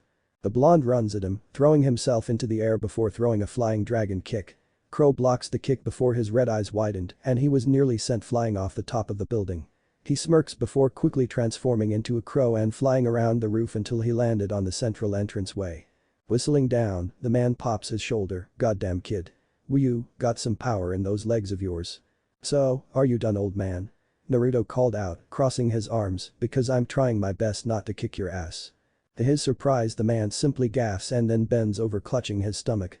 Laughter filled the air before Qrow's eyes started to glow a brighter red. His aura activating much to Naruto's surprise because that meant he essentially tanked a chakra-enhanced kick without aura. Which normally broke through anyone's guard. Qrow wiped several tears from his eyes. Hang on. He couldn't stop himself from laughing, standing there before finally composing himself. "You're being cute to even think you have a chance at kicking my ass, kiddo." "Bitch, I'm adorable," Naruto retorted with a smirk before suddenly throwing 3 kunai out. Qrow's smile broadened as the knives flew out, making him grab for his own weapon. He slung it out, slashing the kunai up into the air as they came toward him. The large sword sparking from each impact, he watched as suddenly 3 of Kitsune appeared from the knives. He backflips to dodge their combined kicks, transforming his sword into a gun that blasted 2 of them. He saw specks of blood fly out, but any concern was gone when they burst into smoke. He then heard the whistling of several more kunai knives getting launched by the clone. Preparing for his opponent to teleport, he was shocked when instead he ran straight forwards through the smoke with the clone next to him. The copy's kunai knives impacted his weapon as he transforms it back into sword mode. Sparks flying before suddenly sidestepped and slashed. The clone threw himself in front of the original as the 3 kunai from earlier landed behind Qrow.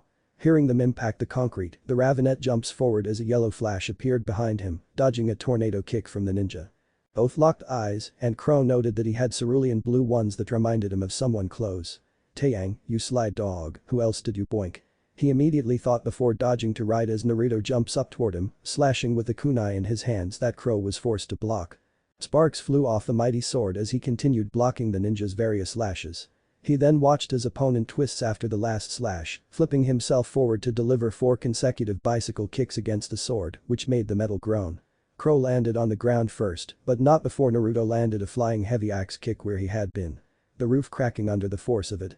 Naruto follows him near the edge of the building, only for a piece to suddenly break off where he treaded. His eyes widened as he felt himself tilt, with Qrow shooting him a shit-eating grin all the while. His first action was to throw a kunai up into the air and teleport to it.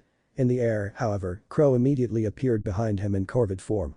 Naruto's eyes widened before he suddenly felt a kick connect against them, sending him sprawling toward the ground. Activating his jutsu, the blonde teleports to one of the kunai, sliding out of the teleportation from the momentum. His gloves gripping the concrete as they burn from the speed of his slide. He comes to a stop before hearing the air to start ringing. He dodges a large sword slash from Qrow, who had just landed. For such a large sword, and being drunk, the man wielded it with grace. Grunting, he and Qrow circled each other before he charges first. He sidesteps a stab before deflecting the following slash as Qrow spun on his heel. His kunai matching the sword blow for blow, sparks flying everywhere as both locked eyes once again. The Ravenet man laughed before suddenly backstepping and then spinning the blade in his hands when Naruto followed. He felt the blade cut into his shoulder a little, drawing first blood. Qrow finishes the spinning with a sudden forward upper slash that sends a wave of sharpened air toward Naruto. The blonde barely had time to block before the concussive blast knocks him towards the central entrance and crashing into it. He groaned as he slowly pulled himself from the impression. He watches as the man checked his blade, noting the little red on the edge. "Oh, shit kid, you really should strengthen that aura of yours." Qrow then looked directly at him with a cocky smile, "You're pretty weak, fledgling. Guess round 1 goes to yours truly, sorry, but you're more cute than adorable." Naruto, I want to wipe that smirk off his face. You're letting him get to you, you're stronger than him. Then how the hell did he just tag me? Because you're not thinking, you're reacting. Let's see him deal with this. Naruto screamed out mentally before forming a hand seal, multi-shadow clone jutsu. Around 24 pops of smoke emerged around the roof. Qrow walked in place, turning to see the couple dozen versions of Kitsune around him. Pursing his lips while nodding his head, he turns back to where the original is. He takes his flask out, sipping on it. Shit kiddo, daddy's gotta get the belt out I guess. Qrow joked before spinning his sword. It then suddenly transforms into a large-sized Kitsune meat harbinger. You two are going to get very acquainted if you take a step towards me. One of his clones charges forward, followed by the others. Each achieving blistering speeds. Qrow took a deep breath as they neared him, and then with his own red eyes glowing he smirks. He suddenly explodes with movement, charging right at the thickest part of the advancing troop of Kitsune clones. Naruto's eyes widened as he forced to dodge several slashes from the Reaper's blade as it tears through his clones, taking multiple ones out with each slice. Except, it wasn't just a separate slice each time. It was all one fluent dance of death, with Qrow constantly spinning his blade around whilst advancing forwards. It wasn't long until the remaining clones backed off, jumping backwards while launching kunai. Naruto ran forward before throwing two of his own. Qrow kept his eye right onto the original's kunai. Smirking as Naruto suddenly warps to where he is in front of him, but immediately backed up. Jumping backwards, his other clones joined him. Something in his heart told him to move back, like it was instinct. His cerulean eyes were dilated as he felt his heart thumping. Naruto growls before gripping his hands, invoking some of Kurama's chakra. His eyes began to turn red as he looked right at Qrow. The man stopped spinning his scythe around, slamming the butt of the shaft down hard into the roof. Burping, Qrow gets his flask out before noting that it was empty. Well shit. I'm out of the only good part of this fight. Hey kid. When you're down over there, be a good son and go get daddy some alcohol. Bastard. Naruto screamed before grabbing 6 kunai in between his fingers and slinging them forward. Qrow whistles as slashes the kunai away, only to see red flashes emerging from each of them. His hairs stood up as he smirks. It was finally time. He runs straight into the flashes, slashing with his dance death. Instead of being caught up into it, Naruto grabs 2 kunai between flashes and began to block and deflect each slash of the scythe. Moving in a similar to Qrow, with his feet never stopping in place. Both of them entered a dance of blades that sent sparks flying out. The veteran hunter knew something had changed, his style was even more aggressive than before. His reactionary speeds had gone through the roof, very few people could actually keep to his dance of death. The sparks around them grew in intensity as he saw orange aura come around Kitsune before suddenly backstepping. Instead of following him, Qrow smirks when the young man backstepped as well. When both landed on their feet, they charged forward. Qrow laughing like a maniac as he slammed his blade into the teen's kunai knives. Now this is a fight. The smell of heated metal, the pumping of one's heartbeat. Sweat rolling down your face, wind from your speed cooling you down, whilst your adrenaline pumps. Qrow screamed between slashes before pivoting himself on the blade and kicking Naruto several times and sending the ninja sprawling across the ground. Only to watch him immediately get back up and run full speed toward him. The ninja took a deep breath before his eyes opened wide. Suddenly he threw the 2 kunai down, completing a circle of knives around Qrow. He smirks under his mask before suddenly erupting into dozens of flashes around the man in rapid succession. Flying Thunder God level 4. Red Halo Dance. Naruto mentally screamed out before kicking Qrow in the side, only to flash towards his front and kick him in the face. Teleporting to him each time he was heading toward the edge of the circle. Inside of this jutsu, Qrow was stuck in a small space that Naruto could infinitely loop into as long as his chakra maintained. It ate through his chakra reserves rapidly due to maintaining the seals, as well with him flashing. Qrow had the biggest smirk on his face as he felt his semblance go to work. One of the kunai suddenly fell over, allowing him to catch Naruto's next attack under his joint.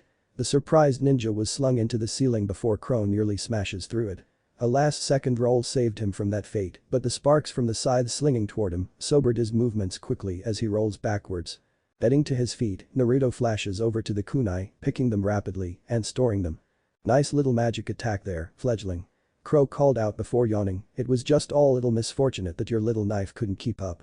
That was a terrible pun, Naruto stated before taking a deep breath. Besides, you got lucky. Oh kid, I only wish that it was luck. Besides, my niece does better with the whole pun things. You should meet her, I think you two world click. Qrow stated before dodging the kunai being launched at him, he expected to dodge a flash. Instead, when he moves his side, he finds it locked down with wires. Humming, he smirks, okay now that's using your head. Naruto appeared in front of him, throwing a punch that catches him square in the jaw. Qrow tumbled backwards, smacking the ground right near the edge. The ninja rushes over to him, grabbing his hand before he fell off the roof. Only to see Qrow look up with a small smile on his face, his aura still very much active. "Don't feel too bad about this, but you're a softie under that mask, aren't ya?" Qrow questioned before getting pulled up by Naruto. "I guess round 2 goes to you." Naruto suddenly doubles over from a slamming punch into his gut, clutching it before Qrow walks past him. Slapping his back a couple times before pulling Harbinger out of the wiring. He folds the weapon back up, turning to the teenage ninja. "Word of advice about our line of work, being soft gets you killed. You won the fight, but in the end of the day if I had a knife in my hand you'd been dead." The hunter lectured him before putting both hands behind his head, nursing the bruise on his cheek. "There's no way did I just lose to this drunk guy you lost because you let him get under your skin. It's always been your weakness, fuck. I had him with the red halo dance. What happened? All of my kunai were stuck into the concrete about that. I felt something affect the field of energy around us like negative probability. What in life, there's always a chance of that kunai to fall over. For some reason the odds just suddenly increased to absolute when the man stared at it." Naruto thought of Kurama's words before his eyes widened. Misfortunate was a very specific choice of a word. "That ridged body tells me you figured something out," Qrow realized before leaning against the entrance to the roof access. "I'm guessing it's why several things happened in your fight with me." "Now that you mentioned it, yeah, because there was several things that went off track. The building crumbling where I stepped and my kunai not staying up. I felt some sort of pulse of energy come from you during each of those times," Naruto semi-lied before looking at him. "Your semblance has something to do with probability manipulation." Qrow smiles and scratches his chin, not a bad observation. "Unfortunately, that's half right. I can only affect things negatively to my benefit or sometimes to what seems my benefit." "Ooh," Naruto realized what he was talking back, that is just some type of curse. He then looked at the teen ninja's shoulder, seeing that the wound had closed up. "I would have offered to stitch that cut up, but it seems you've already healed from it." "Oh yeah, that's just my thing. I heal fast." Naruto took a deep breath before crossing his arms. "So about that masked man." The veteran hunter took a moment to compose himself. "That man you speak of, what Ozpin told me, he's not in Vale at the moment. He was though," Qrow revealed before gauging the ninja's reaction. "Offhand information keeps me in business for working on theories. That grim cult you told us about the other day, well he's involved with it." "Fuck," Naruto growled before clenching his fists. "Where is he now?" Qrow watches as the teen's fist shook, heading for Mistral via air transport. "Went under the name Minato Namikaze if that rings a bell to you. He's baiting the hook, do not go after him. I know, I'm not that stupid to react to that, it just pisses me off, it irritates me to no end too, because of how shameful it is to disrespect that man in such a manner." "It does ring a bell," Naruto grimaced, while saying it like it was just offhand pieces of information. "Asshole needs to die, and it's so tempting for to buy a one-way flight ticket to punch him out into the middle of the ocean." "Sounds like you two have a very interesting history. That name means something to you, but I'm sure it's an alias meant to lure you and your mother out," Qrow pointed out, having been very well informed by Ozpin. "My advice to you is to avoid making any moves whatsoever. He probably suspects you're in the city as well." "How so?" "He mentioned to one of my informants that he was looking for fox pelts." The hunter informed him before crossing his arms. "It's not a hard leap of logic of what he means when it concerns you both." "Bastard," Naruto growled before clenching his fists even more. "Thank you for this information, I'll keep an eye out for him." Qrow shook his head before taking a deep breath. "You're way stronger than me, but I defeated you." "Obviously then I'm not stronger than you." "Oh no, you are, any one of those hits would have taken me out. The issue you have, and the reason I win, is this." He reaches up and points at his head. "It's the mind games, kid, sometimes a fight is already won before you throw a punch." "Geez, thanks for the psychology lesson." Naruto grimaced when he felt the man glower at him. "I mean, thank you Mr. Qrow." Qrow took a deep breath. "You're easy to bait in a fight. All I have to do is just get riled up and you're mine." "Okay, well next time we fight, I'll make sure to let anything you say roll off my back," Naruto argued before watching the man shake his head. "Is there something I'm not getting from this?" "A lot actually, because remember that gut punch? It wasn't just a cheap shot, that's what your nemesis will do. It may come in the form of something totally different, but from my understanding he enjoys the chase and knowing he gets under your skin. Imagine if he, for example, goes after a friend. Are you going to get baited right into a trap?" Qrow explained before watching as the ninja pondered his words. "I got that wheelhouse turning a little, don't I? I would be listening to that man if I were you. I'm trying to get over the fact that bastard is running around using my father as an alias, which is what he is expecting. After all he knows Kushina can't be baited, but you yeah, I know I'm a young man with hot-blooded genes, prime grounds for mind games. Now you're catching on, but perhaps this wasn't a bad idea. Now we know what he knows somewhat." Hello, Earth to Kitsune, Qrow sang while waving his hand in front of Naruto, who backed up. Geez kid, you almost fry your wheelhouse.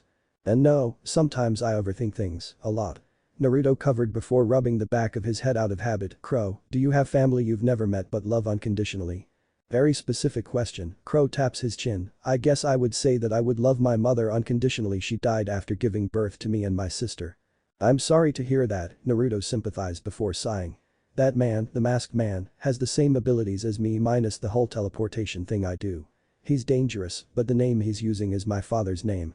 The man's red eyes widened before he noted something leaking from under the mask. You okay kid? Fuck no, I'm really pissed that the bastard has the absolute goal to make alias my dead father's name. What would you be like if someone did that, someone you loved? Naruto questioned before clenching his fists again. I'm going to kill him if we ever meet. You better go there with a clear head then, because if he's after the both of you, well, something in my gut is telling me that he's a monster. Qrow admitted before walking over to the kid, patting his shoulder, and it's okay to cry over these things, whatever gets you to take your mind off immediate actions. Naruto took a deep breath, showing emotions in the field is a sign of weakness. That's a bullshit rule, you aren't a machine, you're a living being. Even wolves cry out in anguish to fallen pack members and even openly mourn them. The older man stated before turning to the broken moon. Kitsune, what even is that? It's a fox spirit from my homeland. Technically, they're supposedly evil, but there are a few good ones. They mainly protect farmlands, but in some iterations they also hunt livestock as payment. Kind of see the catch-22 there, don't ya? Naruto explained before taking a deep breath. Hey, the last batch of white Fang I took down mentioned a girl by the last name Belladonna. Qrow's eyes widen a little bit. Really now, you got every one of them? I think I did. Why, who is this, Belladonna? Naruto inquired before watching Qrow get his scroll out, bringing up a picture. What are you doing? Look kid, this is my niece's team, they recently got formed. Belladonna is the girl standing next to my niece Yang, the blonde I was talking about earlier. Qrow stated before holding out his scroll and then watched as Kitsune's body became ridged. That's her, the girl from a week ago. Naruto realized before reaching out towards the picture. Blake. You know her? Naruto catches himself before cursing under his breath. No, whatever would give you that idea? You just said her first name, Qrow deadpanned before closing the picture. Must have made one hell of an impression on you. So, who exactly is she and why would the White Fang be after her? The ninja inquired before looking away but still listened intently. Former White Fang member, rumored former significant other of a faction leader within the group itself. She's the daughter of Gira and Kali Belladonna. In layman's terms, she's technically high value to a number of people. A political chip, technically a princess due to her father's status. Qrow then chuckled before looking at him. What are the odds she'd get put with a shni of all people? He looks over at the blonde before noting that he was staring off into space again. His eyes were glazed over as he focused on their names, Gira and Kali. For some reason, he felt that he knew them. Focusing on their names, the ninja closed his eyes. Trying to remember. Let's go play tag. Unknown place, 8 years ago. A city with architecture similar to a combination of Vale and Mistral, bustled with noises. In the crowds of adults making daily rounds, a large group of honest children with a couple human ones moved about. Running from each other, a blonde-haired, cerulean-eyed boy was outpacing them with ease. His eyes wandered around for a place to climb up. Finding it as he went to a fire exit, sticking out a tongue to a sheep Franus who was running after him. Getting up on top of the roofs of the buildings, he quickly made an escape. Intending to stay within the city center but remain the tag champion. He slings himself off into an alleyway as the sheep boy passes over him. There he takes his time walking out, only to run into a girl carrying several books. She stumbles to the ground, dropping all of her book into the dirt-covered ground. The blonde reaches down, helping her up. Oh man, I'm so sorry, I didn't see you there. The child said to the girl whilst dusting her off. Aw crap, hang on, I got this book, no need to get it. She stood there watching as this strange child with whisker marks picked up her books. She was handed the last one, her yellow eyes falling onto the cover of it. Waking moonlight and then looked up to see him standing there. Cerulean blue eyes that matched the ocean waters. Golden hair which ended in spikes swayed in the wind. His white t-shirt fluttered in the wind and he had a violet sash around his belt line. Both of them stared back at each other, at a loss of words. Until the sheep boy came by, tagging him. Naruto. Naruto turns to protest before, but just blew an errant strand of hair from his face. Sorry, really I am, I hope your books are okay. I'm sure they are. Naruto, wasn't it? She inquired before holding her hand out. Yeah, that's my name. Well I should get going. Got to go reclaim my throne as the #1 tag champion in Kuokuana. He boasted before turning on his heel and then stopping. Hey, what's your name? Blake Belladonna. Present day. His eyes snapped open when he suddenly found himself standing near the edge of the building. Being held back by Qrow. Holy shit kid, wake up. Oh, what the hell, what happened? Naruto yelled out as he stepped back from the ledge, oh man, my head. You started mumbling and walking forwards, sheesh if you're falling asleep and sleepwalking, maybe it's time for you to hit the hay. Anyway, that information of Belladonna is interesting. So, it means that her team won't be given assignments without a professor escorting them. Qrow told him before patting his shoulder, and if you ever want to spar I'm game. Oh, wow, well thanks. Naruto thanked the man before watching him transform and fly off. Naruto yeah, maybe I am just tired, who knows might have just been a dream could have been, perhaps it's best that we get some rest still, that felt real, didn't feel like any dream I've ever had before sometimes, it's best not to dwell on these things yeah you're right, what is today I believe it is Thursday. Naruto made sure he wasn't being seen and took out his scroll. He had the number in it still, noting that it was too late at night for the text to make sense. Sighing, he puts it up and sat down on the edge of the building. Looking at the broken moon, for some reason, he felt something was missing off his ring finger. Looking at it, he imagined some sort of black string tie on there. Naruto was walking into the apartment later than usual. He sighed while he flipped on the light, nearly jumping back as he saw his mother sitting there. She was playing with a card in her hand. Apparently, for whatever reason, she had went snooping around his room. Oh, hey mom, Naruto greeted her before putting down his mask. Sorry, I was a little late I had some thug problems. And definitely not going behind my back to work with Ozpin. Kushina questioned inquisitively, playing with the card in her hands, you know, Naruto, we're supposed to honest with each other. I knew you would hate the idea, so. So, you thought it would be better for you to just lie? For you to just go behind my back? What all does he know, Naruto?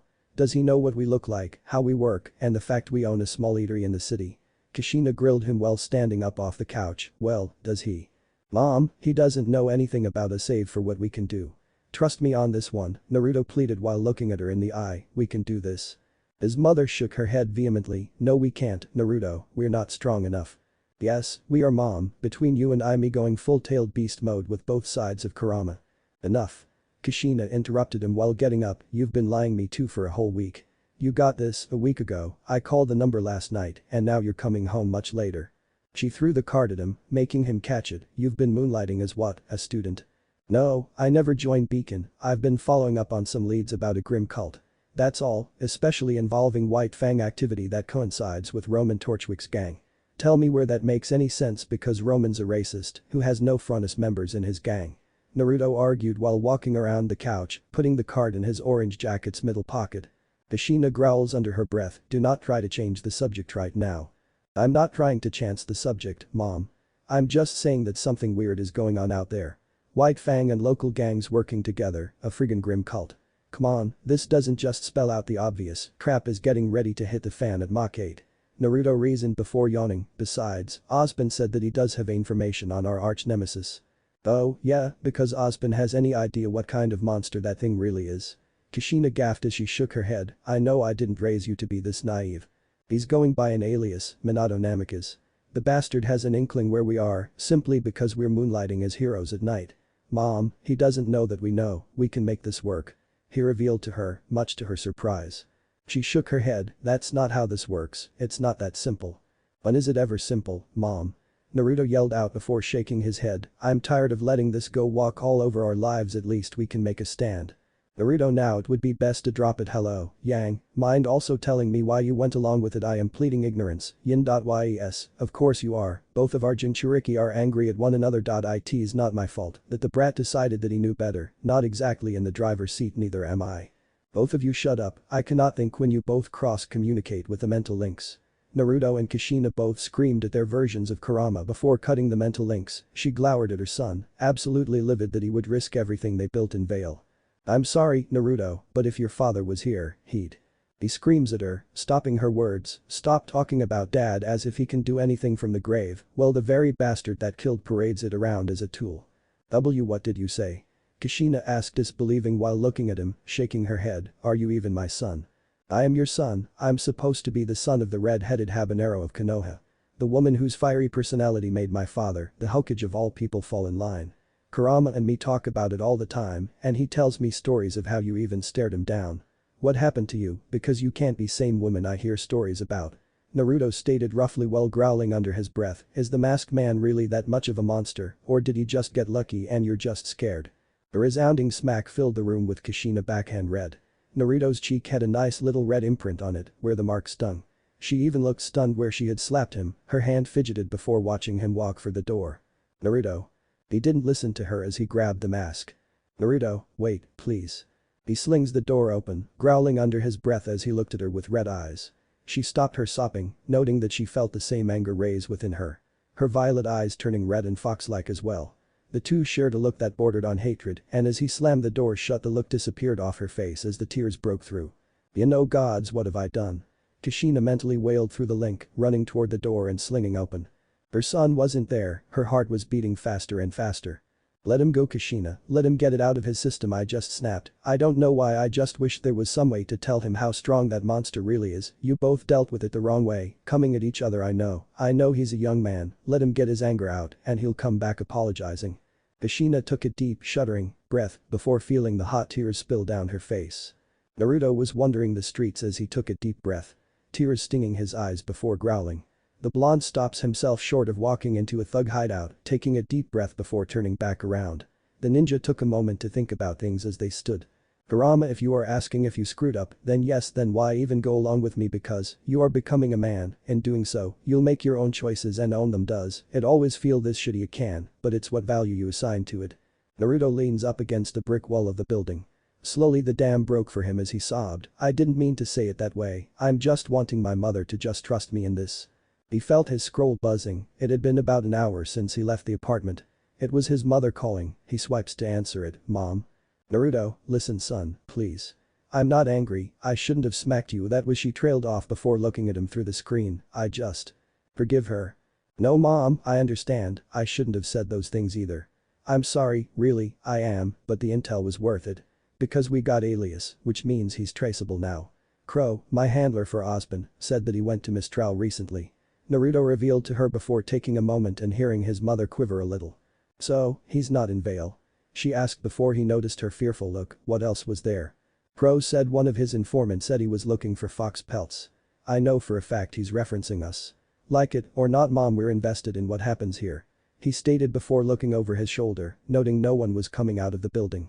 So he has an inkling that we're here, like you said. Okay, Kushina breathed before staring down, perhaps this isn't such a bad idea son. Mom, I just want to say I'm sorry, it's just that I can't be that small child forever. Not anymore, the moment we can get the chance to catch him by surprise, we do this together. Naruto implored her before smiling softly, I forgive you for smacking, and I apologize for saying what I said the way I did. We all do stupid things out of anger. She admitted before sighing, come home, son. I am mom, I love you. Naruto told her before hanging up the call, I guess she's on board, I just feel like a horrible person. At least you're owning up to your mistakes, yeah, for now, I guess sometimes, Naruto, that's all we can do is owning up to ourselves. Yeah, you're right Kurama, but I need to get her in the loop. Hopefully Ozpin doesn't figure out who we really are, something tells me to never ever give him that full amount of rope.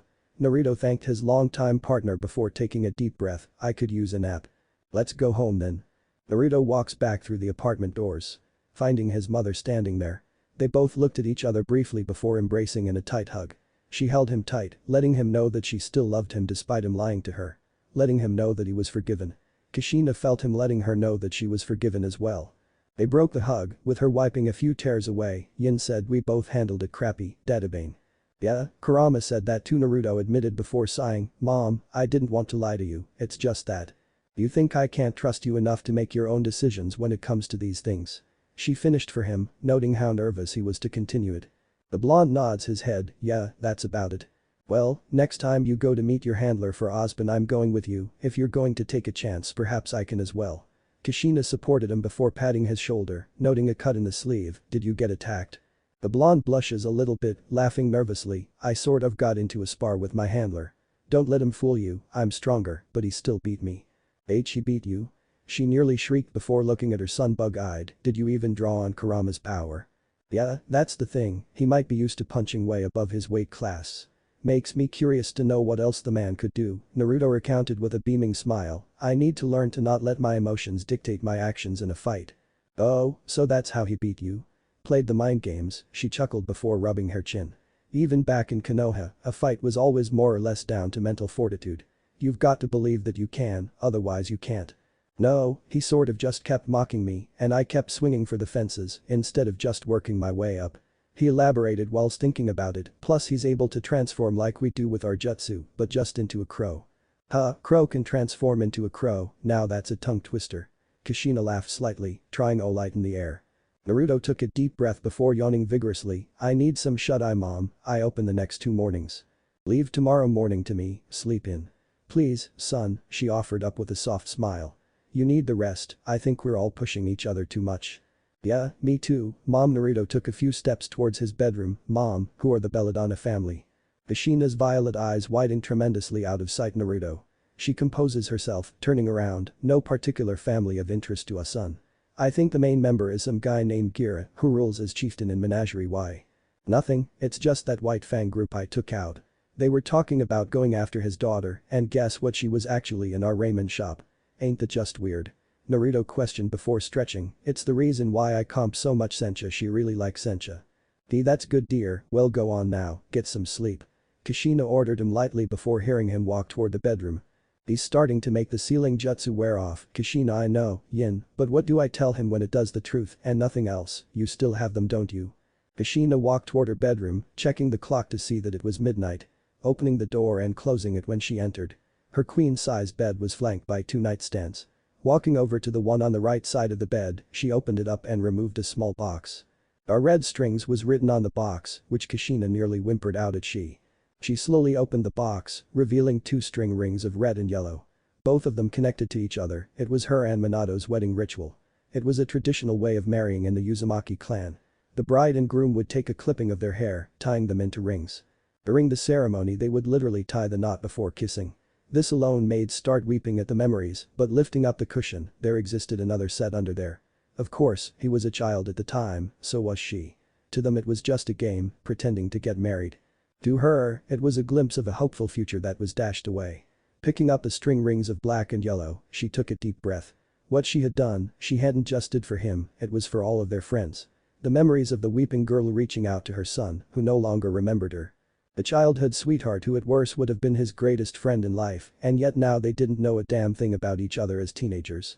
All because of the masked man and his machinations. Still, it was mysterious to her that fate put these 2 within the same city out of an entire planet. She places them back under hers and Minato's. Tucking it safely into the nightstand, where they would remain. She remembered them making that announcement at the dinner table, and how her father Gira was legitimately anguished over the thought of his baby girl getting married. Of course, when it came to evaluate it out, Kushina had been the one to confirm that neither had any real indication of what love really was. Kali meanwhile was taking pictures that Kushina had to hunt down and destroy. Every last one of them, even those of them just going kuo-kuana together as friends. All because she lost a fight, one single fight, and he had was hot Naruto's trail. The very act of destroying them destroyed a piece of not only her soul but his entire childhood. The cook is a ninja. Lake Belladonna yawned as she raises up from the top bunk of her dorm room. All of her other teammates were fast asleep. She gets down silently, grabbing her scroll off the shared desk. She walked into the bathroom, getting ready to get her morning started. That's when she noted a message from an unknown number. Opening it up, she reads it silently. Hey there, this is Narutomaki calling to invite you and anyone else back to Ichiraku Saturday at any time. Don't leave me out to cool down. She giggles a little bit, it was kind of cute that he tried to recreate his whiskered face. She thought about typing back, but then decided not to. If anything, she'd make it a team gathering with Team JNPR as well. Gods help him if Nora found his cooking as divine as she had. The orange net might single-handedly make them regret every life choice they had. Getting out her black toothbrush from the drawer after placing her scroll on the sink. She sets about scrubbing any grime from the late-night takeout from the cafeteria. Port's classes were first today, which meant that it may just be her turn to volunteer and take one for the team. Stopping for a moment, she thought about the weird dream that she had. It almost felt too real to her, but it couldn't be. It was a blonde-haired boy who was running through the forest back home with her. He had the same whisker marks on his face as the guy she met in the eatery. They had this weird string around their fingers, which looked like he was made from a piece of his and hers hair. Tied into a knot, the blonde was giggling madly while carrying her as one would a bride. It was something that bewildered her. Was it because in a sense he spoke to her inner child? A voice in each of and every person that always held the whimsical things of life to heart. Perhaps Blake could find out more, but for now she got ready to take a hot shower. Gods knows it was her turn because last time Yang hogged all the shower time. Turning on her scroll, putting on a playlist for favorite book turned movie, she hummed As Your Greatest Strength played in the bathroom before she stepped into the hot shower. She closes her eyes as she remembered the last part of the dream. Hey, Nico, it's raining with the sun out here while the sun is out. Remember what I called that, where I come from? The Fox's wedding. Yeah, well come on Mrs. Nico Fox, let's go make you dad cry. I'm not so sure that's how weddings really work, isn't everyone supposed to be happy? He'll cry tears of joys. Chapter 4. Order 8 some on the fish cake. Naruto was rushing around the kitchen as Saturday morning came. Ichiraku opened to a small gathering that morning as people came for a quick breakfast. Tamago gohan, miso soup, and several other traditional breakfasts from their homeland which they passed off as unique recipes flowed from the kitchen. His hair was tied back in a hairnet whilst making very thick pancakes. Flipping several pork fillets over at one time, the blonde yawns whilst seeing the sun creep up outside the shop. He had taken the morning shift since his mother was out last night. A rather large man walked in, he had hazel eyes and black hair. The man also had sideburns that were shaved sharp. He took a seat at the bar, toward the end. Tuxin, hey there big guy. The blonde called out whilst serving other customers, using clones to help manage, with the cover of them being his semblance. Same thing as usual, Tamago gohan with several strips of chicken, grilled with red pepper. The big man nods as he adjusts his sweatshirt, you got it, Mr. Uzumaki. How many do I have to tell you, Tuxin, no need for formality with me. Now, my mother on the other, you better call her Mrs. Uzumaki, or there'll be some heck to pay. Naruto jokingly replied before getting started on Tuxin's order, how's the bookshop?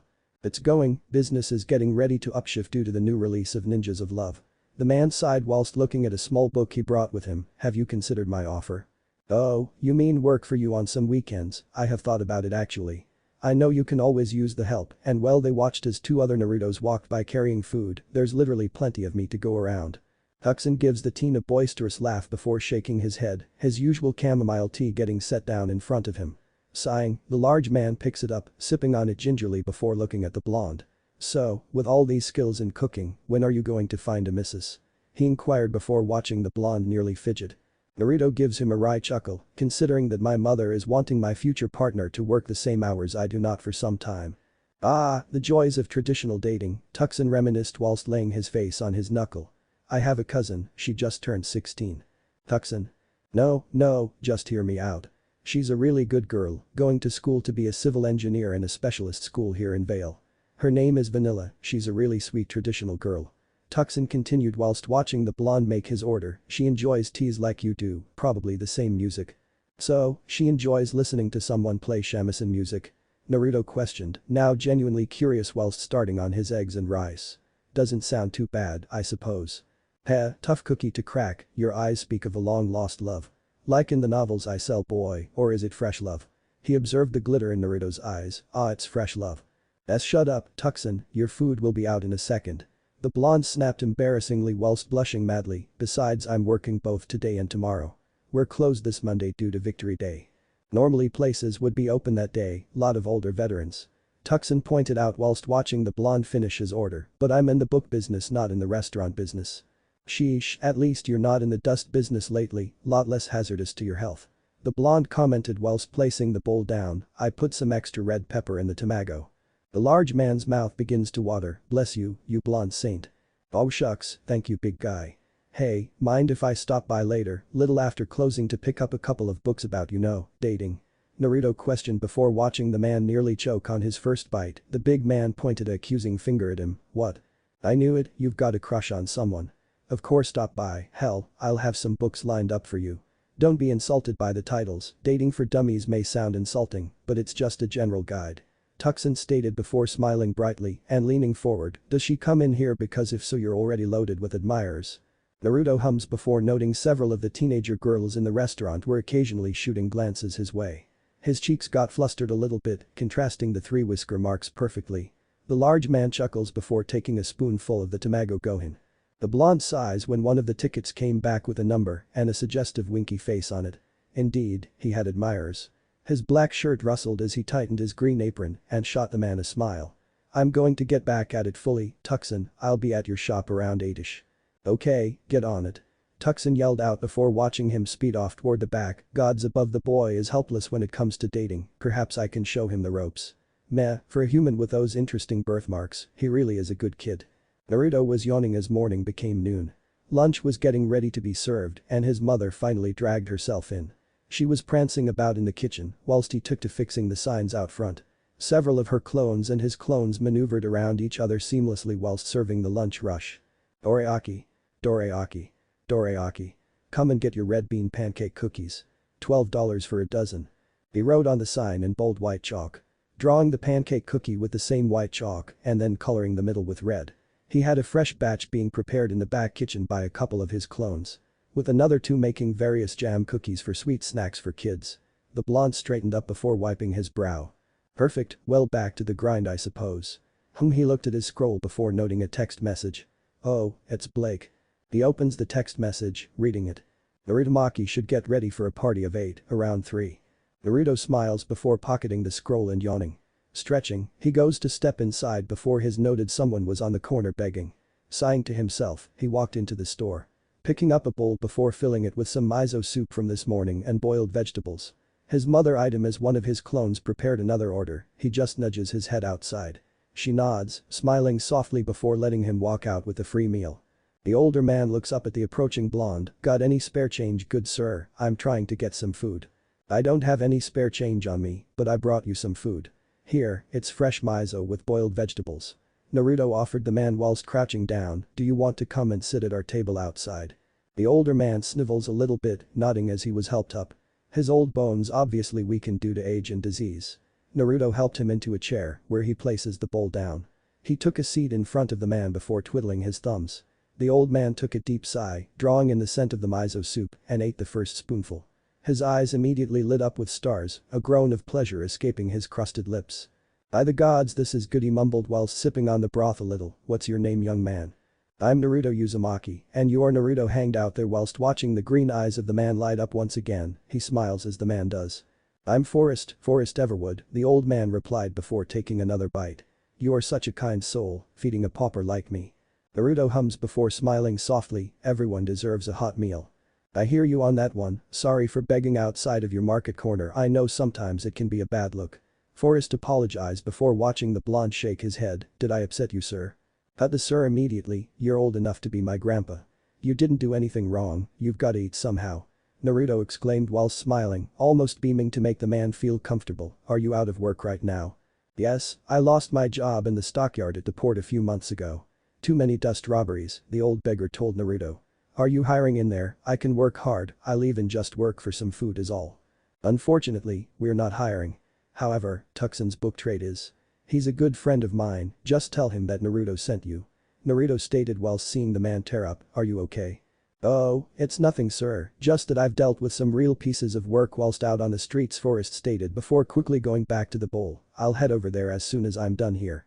Naruto smiles before nodding his head, you do that, Forrest. A few minutes later and the old man was off.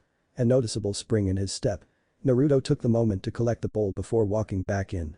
Knocking one of his clones over, who was carrying dishes. The mere fact that no one really called out the weirdness of essentially a hole-in-the-wall restaurant being ran by a mother and son up was almost absurd. Walking toward the back, Naruto saw his mother going over the finances before she smiles. I saw what you did, Naruto. I've been thinking about doing charity work for the community in the fall. Kushina said whilst watching her son get a soda pop from the mini fridge. It was mango flavor, which he popped the tab off, I think we should do a food delivery service in really hard-hit areas. I've been thinking about hiring some kids to run around with flyers. Here soon, we may actually be able to afford a bigger place. Kushina told him whilst running the numbers, we're running low on sencha tea by the way. Damn it, Blake loves sencha. Naruto thought immediately before smiling, I can run and get it. His mother nods before handing him the checkbook for the business. She looked at him sternly, no more than 500. Yep, I got it, don't worry mom. My shadow clones should be able to maintain the restaurant with yours. I'm surprised that mine are able to take on hard bumps nowadays, I'm getting better I suppose. Naruto pointed out before leaning against the doorway, we've got a special party of 8 coming in around 3. 8? Huh, someone put it in the scheduler. Kushina inquired whilst Naruto blushed a little, Naruto. Okay, look, Blake and her friends are coming here. I told her she could come back anytime and she's bringing a bunch of people with her, so Naruto took a deep breath, I'm not trying to date her or anything like that. Kushina remember what we talked about. Yin chimed in her head, whilst she leveled an inquisitive look at her son. Besides, we confirmed that intel last night. I know, Yin, but still it's her, isn't it? What if their memories come back? How do I explain to my son what I did? They were children, but he's a young man now, and he's been making sense to me about giving him space. Kushina tried to come up with an argument to make Naruto cancel the arrangement, and I can't come up with single good reason not to indulge him on this one. Well, mom? Naruto frowned whilst questioning her, knowing that look. Kushina took a deep breath before smiling. You were right about Qrow, so I'll start letting you off the range a little bit. Awesome, Daddy-bayo, I need to get going then. Naruto yelled out before nearly running out of the door. Want anything while I'm out specifically? She pensively thought for a moment. I could use some chocolate drops for mochi ice cream later on. Got ya, I'll be back in an hour. Naruto stated before rushing out of the back room, his clones looking at him and saluting as he passed by. Kushina's clones just shook their heads whilst watching place the apron at the door before going back to take orders while her son's clones manned the stove. The blonde's black shirt with orange cuffs flopped around as he quickly crosses the street. He took a moment to look at the shops around him. Who knows what today may turn out to be, it may just end up as one of those peaceful days people often just wish for. No action, no violence, just pure peace. That, of course, was shattered when several gangsters suddenly came running out of a dust shop. Can I go one day without chasing some scumbags? Naruto thought before ducking into an alleyway, forming a hand seal. Okay, time to get my game face on. He summoned a mask out of a tattooed dot on his arm, placing it on his head before tying the strings. Quickly, he got his cloak unsealed before placing the hood over his head. He dashes out of the alleyway, quickly gaining on the criminals. The 5 thugs running around a corner before Naruto quickly got a kunai out through it in front of them. He appeared in a golden flash of light, smirking under his mask. Going somewhere, guys? He asked them mockingly whilst standing there and ready to fight. Oh damn it all, it's the fox. The thug's leader yelled out before getting his gun up, die bastard. Naruto quickly dashes over to him, punching twice in the chest before uppercutting him up into the air a few feet. 2 of the other thugs tried to flank him, only for the ninja to jump up. He turns his body to add power before delivering a perfectly executed split kick into the 2 thugs' faces. Grabbing the airborne man's foot, he then slams him down into the 4th. Smashing him hard enough to knock both of them out. The 5th thug, a young teenager, shook as he pointed his machete at Naruto. Really, come on kid, I just took down your 4 buddies like I was dog walking 4 little puppies. Too easy, you gonna drop it and run off or? The kid yelled out, swinging the blade downward, only to scream out when Naruto snaps the blade in half after grabbing it. He shook looking at the blade before back up at the ninja, just in time to get decked hard enough across the face to send him sprawling to the ground. Several sirens could be heard the distance as Naruto curses under his breath and speeds off as a crowd gathered. Ducking back into another alley, he quickly dispersed the mask and cloak before making his way across the street at the next alleyway exit. Naruto took a deep breath before checking his satchel to make sure the checkbook was still in there. Sighing in relief, he moved quickly to the tea supplier. Walking in, he stretches before coming toward the merchant. He had white hair with a dark complexion, freckles across his face. His eyes were like that of a snake's. He smiles at Naruto. He wore a green, long-sleeved button-up shirt. His face was adorned with several tattoos of tribal origin. Menagerie tribes, and his yellow hakama pants reached down to the floor. The faunus man's wrists were adorned with beads, and on his desk was the new Ninjas of Love book. Kushina called ahead, Sencha. The merchant inquired before holding out 4 large blocks. It'll be around 300 leans. Tuwala, what would we do without you? Naruto complimented the man before getting out the checkbook. 300 leans is way under our budget. To be frank though, I give you all a discount since you and your mother are active in the community. Some of the faunus in our community don't like it, but meh, you've never done us harm. Chihuahua stated before bagging up the 3 blocks of sencha. How's business? Busier than normal, since Victory Day is Monday, a lot of our usual patrons are coming in to get meals before we close shop. My mom is talking about moving us to a newer, bigger building. Know any places? Naruto questioned whilst finishing writing out the check, handing it to Chihuahua. The snake faunus hums, I seen several business start to leave. However, it's a bit risky right now since Roman's gangs are forcing out people. PFFT, like to see him try muscling mom and me out. I'm afraid we'll just dogpile them, the blonde stated before grabbing the bag. Mr. Chihuahua, before I go, was wondering if you would happen to have mint, kai, and turmeric. The snake faunus nods his head before going to the back, getting out several blocks. He placed them on the counter and began to ring it up. Alright, your new total is 100 leans, kai is on sale right now. Sweet, thank you. Naruto thanked Chihuahua before writing the next check, getting the bag afterwards. He got the copies of the checks to add to the ledger later on. See you Mr. Chihuahua. Be careful out there, boy.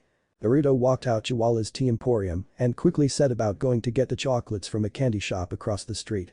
He moved in, quickly picking up several bags of the candied drops. He took a moment to stretch before walking over toward the counter. He got out his scroll, intent to use some of the money to personally help out with the business, plus to get himself some treats to boot. Total is 70 leans, the clerk stated whilst scrolling on her scroll. Naruto quickly gave his scroll over for her to scan. It lit up green, and he was all set as he grabbed the 2 additional bags. Walking quickly out of the candy shop, Naruto yawns before checking his scroll. It was just now getting ready to turn 2. The blonde crosses the street before heading back south. Cars, trucks, and other vehicles pass by him whilst he jogged down the street. Passing several people before hearing someone yell out about something. He saw a little kid walking out into the street just as a car was coming. Quickly running in front of the car, holding his hands out, it comes to a screeching stop. There, he saw the businessman on his scroll. Get out of the road, you freak. Hey, asshole, you almost ran over a kid, Dadabeo. Naruto yelled back before escorting the child back toward his mother. Well, maybe the bitch should watch her child better. The driver called off before speeding off. Naruto growls as he reaches for a kunai tucked under his shirt, only stopping when Naruto heard the boy call out to the mother. She grabs him, chastising the boy lightly before holding him tightly. Naruto smiles before continuing his way, despite the mother beckoning him to stop. He didn't want no gratification for doing the right thing. It wasn't his style. What a day, geez, chalk that up to heroic act number 2. Naruto bemoaned before hearing Kurama in his head. You enjoy it, don't pretend otherwise. Kurama pointed out through the mental link, so she's coming back to the shop today. Oh yeah, I get to crash and burn all over again. The blonde ninja mentally complained before blushing a little. What if she brings an all-girls party? Then I guess, it will be what these brats call lit nowadays, Kurama commented whilst amused at Naruto's inquiry, feeling his Jinchuriki stress a little. Heh, if you're this stressed over a girl, imagine when you confront the masked man. Now that's not even funny, because one I want to just to talk to you, the other can talk to my left hook, Dadabeo. Naruto mentally clarified with flames in his eyes, but Kurama, I have a question. Shoot, I'm not going anywhere anytime soon, not until you kick the bucket at least. The yang half of the 9-tailed fox stated before feeling Naruto's unease. Oh, this one is serious. I'm talking about myself dating a lot, but do you think mom, maybe she should get herself out there as well. Naruto figured whilst dodging around people, looking at the clouds in the sky. There's no sense in living a life full of fear. Fear is what separates us from death and life. A fool treads where angels fear to go, as the saying goes. Naruto, you're young, your mother is still very much grieving over the stolen time she never got with your father. Kurama pointed out whilst Naruto frowns at that, taking a deep breath. Imagine if. I can imagine it, Kurama, heck sometimes I even dream about it. I remember the scent of sencha tea in this one house. I see figures talk, I see this one with yellow eyes dancing with me in a plaza and menagerie. A plaza I used to play in as a kid, it was some sort of winter festival. Naruto revealed to Kurama, which made the fox become deathly silent. Maybe it's dad trying to tell me to go for broke and live life. Maybe. Blake was walking with the rest of Team rwby as they wandered the streets of Vale City. Ruby Rose, their young leader, was watching several police cars sped past them, blaring their lights. The silver-eyed girl looked toward her sister, the bombshell blonde named Yang, who shrugs. Wise Schnee, their resident whitehead, just sighed. Ruby, for the last time, we can't always stop every dust robbery in Vale. Wise stated before suddenly turning the corner with the team, seeing where the thugs were getting locked up. Well, someone beat us to it, I suppose. Yang whistles while seeing the nice little shiner on a teen's face. Whoever knocked him out had a mean right hook, yikes. Probably that one guy I've been hearing about, some weird name. Kitsune, Blake pointed out after hearing the name through some channels of her own. It's a weird name, even if it is a name to begin with. I heard they took down 2 separate cells of White Fang terrorists. Weiss joined as she scrolled on news reports on her scroll. No one really knows if they're a man or woman. What if they don't subscribe to that norm though, kind of like that Sean dude. Ruby reminded Weiss whilst walking across the road. I mean, poor John, what rotten luck to get hit by one of the nastiest Grim I ever heard of on day 1. Yang grimaces at that. Yeah, poor vomit boy, dude didn't exactly sleep right for a few days. Then again, it's John, Weiss pointed out whilst looking toward Blake. Blake, everything alright? Oh, nothing, I just been thinking about those Grim. They don't usually activate until someone is at their lowest point, they're literally parasites. She shook a little bit, imagining what if she had been infected. I just hope we won't need Xian for our group. I heard from Pura that it was a little trippy. Speaking of Pura, is she needing a studying partner for the test next Friday? Weiss inquired, trying to worm her way into a study partner. Blake nods her head whilst smiling a little, you'll have to deal with John. Ugh, hard pass. Why sneered before Yang looked at her, what? Why are you so mean to John, he's just adorably cute, like our team leader. Yang stated whilst holding her two hands out toward Ruby, imagining neon signs pointing right at her. Yang. Ruby childishly whined in response, waving away the imaginary signs, I'm not adorable, I carry a frigging high-powered rifle scythe. Blake then snickers just a little bit and take that away all you have you as your cute pouty face to disarm people. Not you too.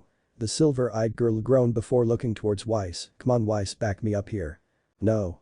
Weiss replied flatly much to Ruby's disappointment. Ugh, you suck. Ruby childishly pouted before crossing her arms while they walked, I never been to Raymond's shop before. Blake's eyes widened slightly, you haven't? Nope, I never had any interest. Besides, you said it's your treat, so I'll try not to eat too much. Ruby offered up, whilst making the Ravenette smile a little.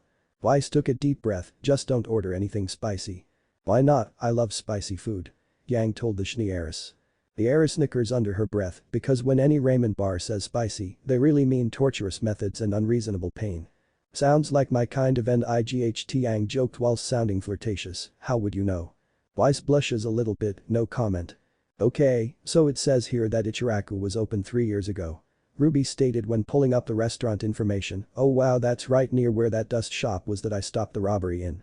Yang checked Veil maps, pursing her lips, yep it is small world. Why haven't we never been there? The silver-eyed girl complained, feeling slightly embarrassed that she had passed the Raymond shop almost weekly. Oh, my gods what are those? Blake looks at the scroll, seeing the website, with small cookie-like pancakes with something red stuffed between them with a strawberry directly in the middle. Ruby was walking blindly, her mouth water as she read the description. Or something, made with red bean paste what's that? She slightly recoiled at the name of the filling, who puts beans around a strawberry, especially as a paste. Red bean paste is essentially like sweet potatoes in taste, and that's called dorayaki. Strange I remember something similar back home. Blake murmured whilst looking at them, except I cannot place the memory. Oh, yeah, Blake where are you from? Ruby questioned, genuinely curious whilst they crossed another street. Blake took a moment to answer, she lies with a sigh, I'm from Mistral. Well that makes sense, since Mistral has a lot of esoteric cooking places. Dorayaki is basically a soft cookie Ruby, if you love sweet things, you'll be addicted to them.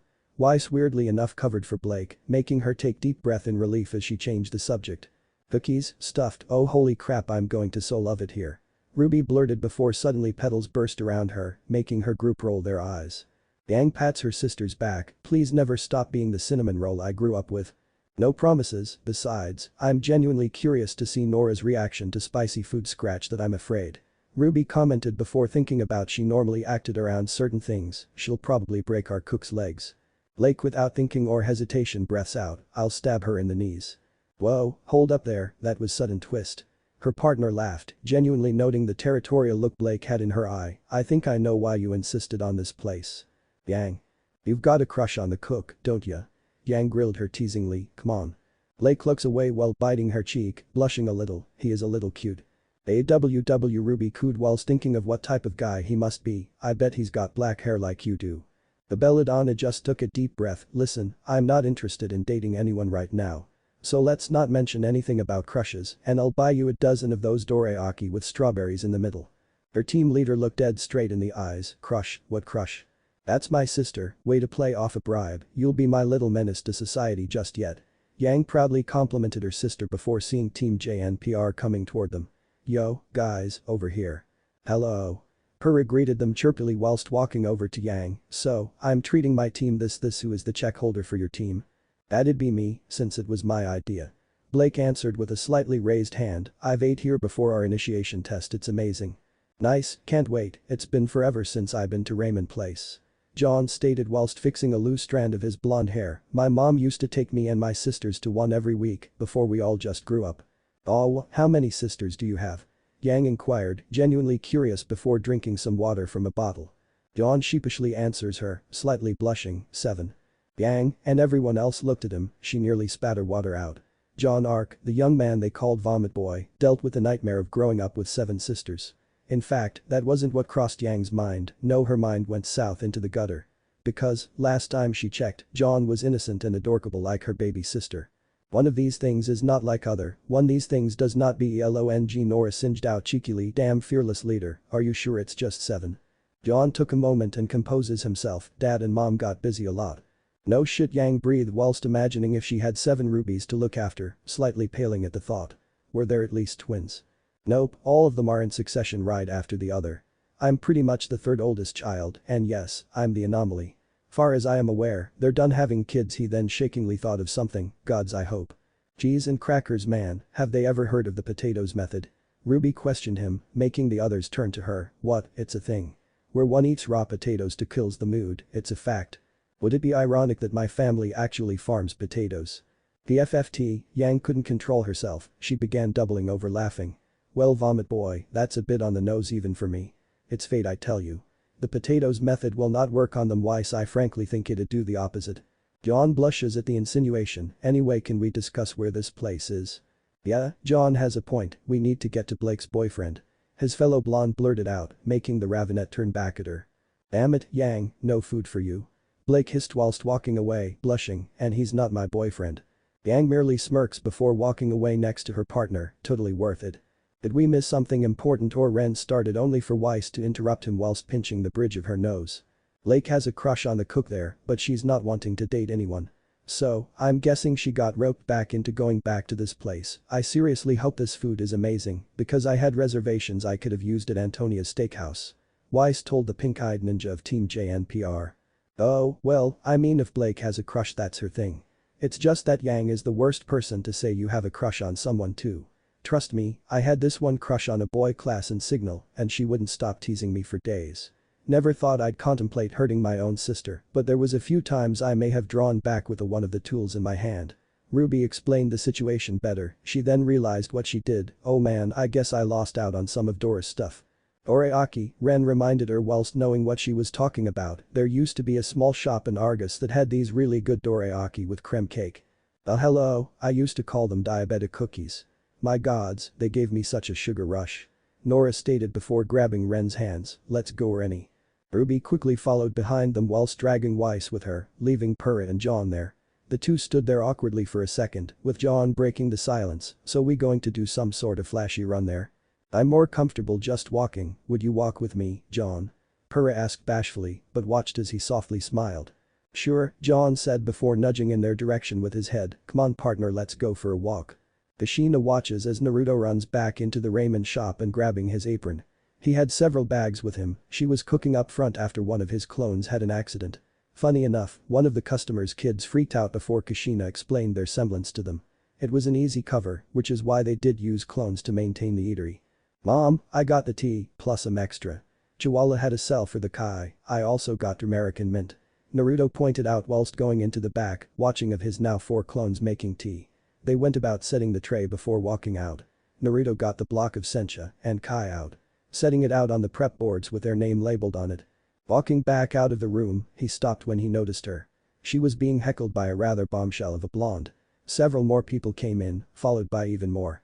In total, there were indeed 8 of them. Among them was Blake. Kushina nudges her head towards them, basically telling him to go, greet the guests of the hour. Naruto took a deep breath, his heart slightly beating faster than normal. He grabbed 8 dinner menus and walked over to them. Hello everyone, welcome to Ichiraku, are we all together? He inquired, although he already knew better. It's just dinner service, don't panic, she was nice last time, it's not like she'll bite my head off here unless she's a mantis franus, would never mind, get to work. The blonde looks toward the ravenet. Nice to see you again Blake. Nice to be back, what is that smell? It smells almost divine, she stated whilst sniffing the air. Oh, that's just fresh sencha being made in the back, hope it doesn't weird you out that you see multiples of us walking about. Our family semblance and such, anyway. Come on, let me get you all sat down, and I'll get you started with drinks. Naruto awkwardly fumbled the menus a little before walking over toward a large round table. You guys are lucky, because we just had a family come and leave a few minutes ago. The one good thing about the death of a clone is that transfer their knowledge to you. Naruto would be training himself a little better around the knives, since one solid cut could still make a clone disperse. Thankfully, it wasn't like they were carrying an entire dinner order, gods know that happened before. Dorayaki was such a pain in the ass to get out of one's clothing. Naruto took a moment to pull Blake's chair out, whilst another clone came around to sit the others down. He couldn't help but notice the incredulous stare from the obvious heiress, whilst also getting undressed visually by the blonde. It made him slightly uncomfortable, but he ignored it whilst placing menus around the table. "Okay, ladies and gentlemen, what can I get you?" Naruto inquired from everyone. "Blake, I know you want Sencha to start off, right?" "Yes, thank you," she nodded whilst looking toward Ruby. The silver-eyed girl was looking at the teas. "What is turmeric?" "It's herb meant to help with colds, and it's also good for boosting one's immune system. We specialize in herbal tea here to go with our herbal cooking recipes," Naruto explained whilst already adding Blake's Sencha to his notepad. "If it's not your thing, I do offer sweet tea." "I'll take some sweet tea," Ruby concluded before scrolling through the menu. "Weiss. I'd like a coffee, please, and make it with light milk," she almost ordered authoritatively, which irked the blonde a little bit. Naruto looks towards the blonde with the long hair. "And for you, miss?" "I'd like chai, but with a little bit of sugar in it," she ordered whilst looking at the menu, "and also could you add an orange slice to it?" Sure," the blonde secret ninja thought it was weird request, but figured that the orange would give it some tang. The orange net at the table raises her hand up, with a pink-eyed boy next to her chiding her lightly. "Nora, we're not in class," he said to the girl before turning to their server. "I know, Ren, anyway I just have a question." Nora, the orange net, then looked Naruto right in the eye. "I want something with some kick to it, what teas do you got that have a kick?" Naruto smiles softly. "I have ginseng tea, gets me going all morning long." The blonde bombshell chuckled under her breath, "Hear that, Blake, all morning long." Naruto and Blake both blushed at the bombshell's comment, with him shaking it off first. "Anyway, Miss Nora." "Just Nora, anyway, yeah I'll take some of that Ginny," Nora stated boisterously, whilst wearing a bright smile on her face. Blake's response was to pinch the bridge of her nose, perhaps inviting Nora to this place wasn't such a great idea. Ren's turn came with him looking at the menu and smiling. "I would love what Blake is having. I haven't had sencha myself for a minute." "Alright, we got 2 sencha teas, and what about you Ms. Nikos?" Naruto inquired whilst looking right at the redhead at the table. She was taken slightly aback. "Oh, how did you know my name?" "Money, you're famous, he probably caught one of your matches when you were Sanctum," the blonde bombshell pointed out whilst smiling brightly. "Don't worry about it, it's not like he spies on people." "Not on your all anyway," Naruto mentally noted before smiling. "Your friend is right. I was a big into the tournament matches on web. You were excellent Ms. Nikos, I'm sure Beacon Academy is glad to have you walk its halls." The redhead blushes a little bit.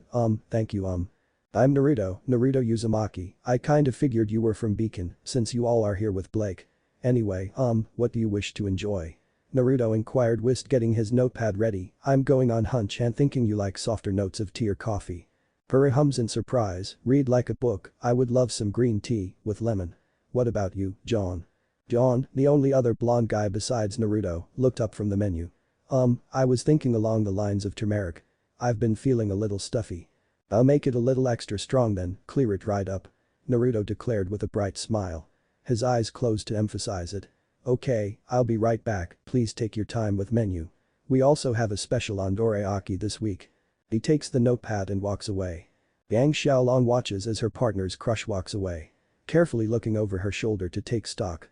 The blonde had bright blue eyes, almost azure, but closer to cerulean. He also had a tight butt, given where she was looking. A cough made her snap her attention to Blake, who looked at her territorially. "What, I'm just seeing what you like?" she questioned whilst watching one of his clones at another table, plus clones oof the things he could. "Yang," Ruby spoke up, slightly eyeing her sister sideways. "Can we have a nice dinner without the talk of boys?" Yeah, I guess you're right." "Nora, on a scale of 1 to 10. Yang suddenly asked Nora, who smirked slyly. It was almost creepy on how both got to the same page since hearing of Blake's crush.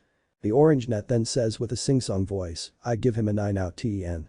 "Eyes, really, must we do this?" Blake bemoaned before noting something. She was sitting around her friends at a ramen bar in the middle of Vale. "I am not interested in dating, besides this year is vital." "True, and Team rwby would be taking home the gold," Ruby declared whilst watching Weiss shake her head. "Oh come on Weiss, we can win it all." "Ruby, whilst your optimism is noted, vital is reserved for the best of the best. We will be among countless others who have way more experience than us. We can try, but we must be realistic in our chances." "Now if we were to study more." Weiss didn't get to finish before Yang snorted, interrupting her. "Did I say something funny?" "Weiss, we're going to be fine, quit being such a negative Nancy. Besides, we're amongst our potential enemies, best to keep strategy talk to a bare minimum here." Yang pointed out matter-of-factly, "or would like Weiss our chances?" Honestly, John took a deep breath. Weiss has a point about the tournament. Me and Purah have been talking about it since we started as a team. Normally, I would be all for giving it a shot. However, if Purah is nervous about it, then I'm terrified at who we'd be facing. Ren took a deep breath. A great poet once said courage is not the absence of fear, but the triumph over it. What does poetry got to do with this, Ren? It's simple, we'll just break anyone's legs that get on our way, except Ruby and the girls, we'll just kick your shins. Nora pointed out whilst smiling rather maliciously toward Yang, who returned the smile. Yang growls a little bit, challengingly, ooh oh big talk from the other side of the table. Come closer, bombshell, and we'll discuss Team JNPR's victory terms. Nora returned the challenge whilst both of them locked eyes, both being rival brawlers, except one liked to use a frigging super hammer. Blake was sighing, looking at the menu, maybe we should get some sejosa to start off. It's a pork dumpling, and oh, they have inagi buns. Inagi, sounds nasty, Ruby commented before reading it on the menu after pronouncing a few times, you would seal. Don't knock it till you try it, Yang voiced whilst looking over the menu, you know what Blake. I think I'll go in with the inagi, you got me?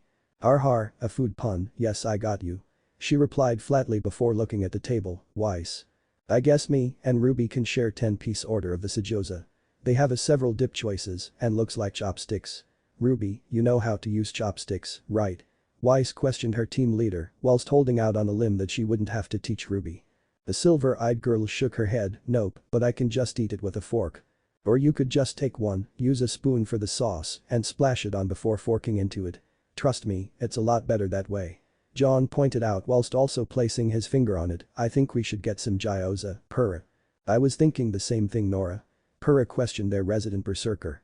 The girl's aqua eyes lit up, I want to try their spicy bun things, let's see here, ahem, spicy bulgogi pork buns. Nora, are you sure? Usually when places like this say spicy they really do mean it. Ren warned her before sighing, what am I saying, of course you'd want the challenge. She just shot him a bright smile, yep I do Ren. Gods help us all, John mumbled before humming, watching as his fellow blonde walked toward them, holding a tray full of tea saucers. Naruto, their server and eventual cook, set their teas down by order. He noted that server went out of his way to set Blake's down first. Watching whilst he then went in order of by those who ordered. John smiles when he got his tea down, smelling the turmeric rolling off it. The two blue-eyed blondes smiled at one another before watched the whiskered one get out a notepad. Okay, ladies and gents, can I get you appetizers to start? Naruto inquired whilst watching John look toward Purah. I think we'll start off with an order of sejosa for me and my 3 teammates over here on this side of the table. Plus, Nora over here would like to hear how spicy you can make your, bulgogi pork buns. Purah ordered whilst asking Naruto a question for Nora, who sat there with a wide smile. The blonde lightly chuckles before nervously rubbing the back of his head, well depends on if you want milk or not later on. We'll need milk, Ren already pointed out before looking at him, my partner can be stubborn. I want it the spiciest you can make it. I want to breathe fire and become a dragon. Nora stated whilst smiling brightly, showing off nearly perfect teeth. That orange net is insane, no shit, I can't even handle my own take on them, ga. Naruto wrote down the symbol for hot next to the bulgogi order for their side of the table. He took a deep breath, okay you want them spicy, I'll give you spicy, but just remember you were warned. But really, I like this guy already. Nora stated before sitting back in her chair, don't you dare skimp on it. Wouldn't dream of it, I'm genuinely curious to see if you can make it out of here. Naruto replied before definitely marking it down, okay for this side of the table. I would like some inagi buns and 2 orders of sejosa. My friend over there, Ruby, she doesn't know how to use chopsticks. Blake ordered whilst telling Naruto about Ruby, who looked sheepish as his blue eyes came over to her. The whiskered blonde smiles before marking it down to bring forks and spoons for the younger girl. He would still bring her an extra pair of chopsticks just in case she wanted to give it a try. Naruto yawns before looking at the table, making sure he got his orders down. Is that everything for the appetizers? He questioned everyone whilst getting ready to write down anything else. Blake smiles, answering for everyone, I think you got us down. Cool, I'll be getting started, if you need any more tea one of my clones or my moms will be running about. Naruto told them before walking away, with Ruby, noting that the copies of the redeeded woman were walking about quickly, giving art-to-go orders for some customers. Blake looks at the woman, almost recognizing her, but it was the weirdest thing almost from a nightmare. Y sipped her coffee, humming, wow this is actually pretty good. The group started conversing amongst each other for a few minutes. Whilst looking over the menus. Blake sniffed the air, noting the aromas pouring off the stove. She took a deep breath, smiling whilst hearing music playing on the speakers above and ceiling. Some Mistralian instruments like the shamisen, taiko, and guzheng played ambience to make everyone feel the experience of eating in a Mistralian ramen eatery. She then recognizes one of the songs being remade using a shamisen. Is that Gurunch? She thought whilst sipping on her sencha tea. Nora was currently taking nice, healthy swigs of her ginseng tea. With Ren delicately lifting the saucer, humming to the taste of the sencha, this is probably the best sencha I've ever had. I know, this is why I wanted to come back here, Blake admitted before taking another sip of hers. There's just something about the tea here, because I know the supplier, but it just seems made better. Could it be made with love? Yang teased her partner before watching the girl blush. Cheer up Buttercup, besides I can smell that food he's cooking. Ooh, it smells great. So, I was looking at the menu, and I normally don't like fish. However, there's this one ramen that has a weird name and fish cake. Narutomaki, isn't that similar to our server's name? Ruby questioned whilst looking at a picture of it. Those fish cakes look kind of cute with the little swirls. Blake remembered what Naruto had told her nearly a week ago. Well, that name isn't a coincidence, since he technically owns the shop too. Ooh, the silver-eyed girl hummed whilst looking at it. Did you have it before? She nods with a smile, and it was very delicious. Okay then, guess I'll take your word for it. Now let's see about that Dora. Oh my gods, no way. They have some with chocolate in the middle. Ruby exclaimed, her mouth watering over the prospect of getting some. You know what, I'll probably take vegetarian bibimbap, Ren pointed out at the donburi section. Nora. Hell, she murmured whilst looking at her ramen of choice, I want hell. Nora, why are you sounding so serious? Ruby inquired whilst looking at her organette friend, confused at first. John was shaking his head, it's literally the name of their spiciest ramen, it has holy crap vacuoy and grim peppers. Yang near spat out her tea, holy shit, who the hell looks at that and says dinner? I do, Nora stated with gusto, I love it when it fights back. Nora, I'm not so sure you love it fighting back later on. Kura went to point out before sighing, but as the saying goes, whatever floats your boat. A resident pink-eyed ninja then murmurs or sinks it in flames. Ah, put a sock in it. Purra, what are you getting? Nora asked their champion fighter whilst watching John still looking at the menu. John. I think I'll get what John is having. What are you having, John? The redhead inquired whilst looking toward her partner.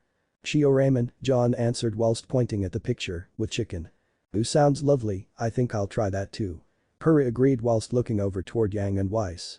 Yang smirks before pointing out her choice, definitely getting the shoyu ramen. Bulgogi bowl with a nagi, Weiss finished whilst drinking more of her coffee. I wonder what kind of milk they use.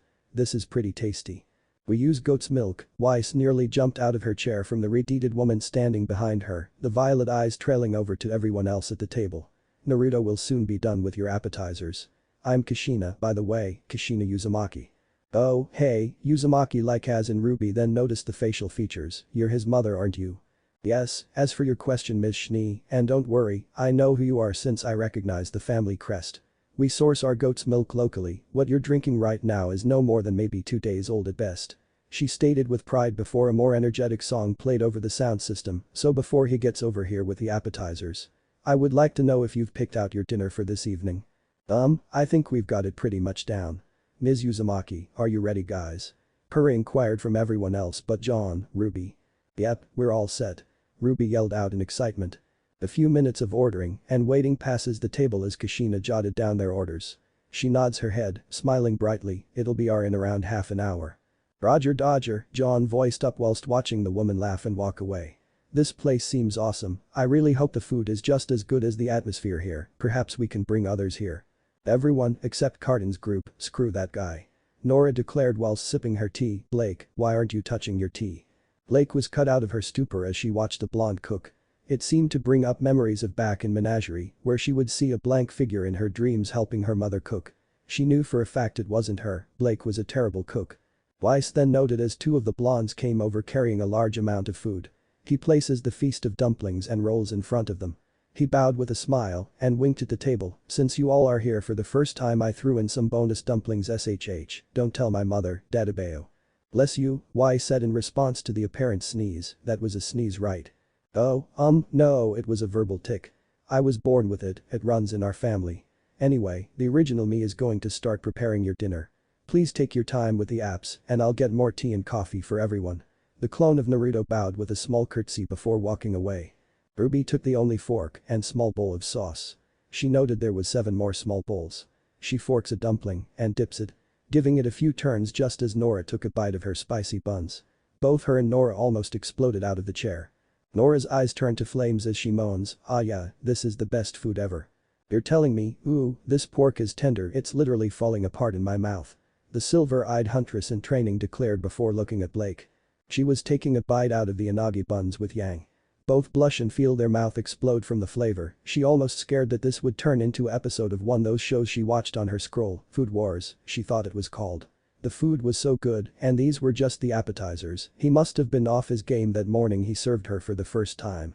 Yang was chuckling like a madwoman. "Blake, I swear this place is going to become our hangout spot. Mind I try a piece of that unagi?" Weiss asked whilst holding out her hand. Yang tosses her a piece that she hadn't bitten into. The heiress' eyes lit up when the food hit her mouth. "Ooh, gods above, is this really cooking or witchcraft?" she declared whilst swallowing it. "You mean to tell me that slimy eels taste good?" Ruby questioned whilst grabbing a piece and taking a bit. "Yeah, right it. Her face flushes with red before she practically melts in her chair. "Oh yeah, it's more than good, it's awesome.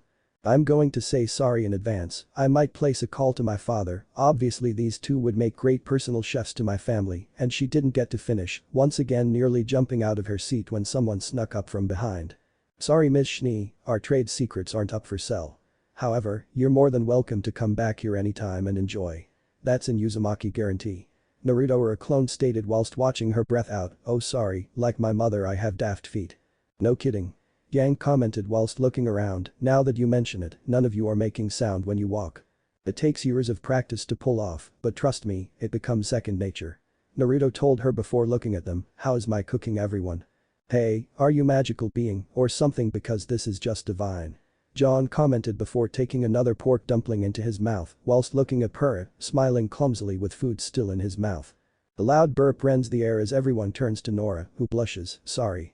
Don't be, burping is a sign of a happy stomach.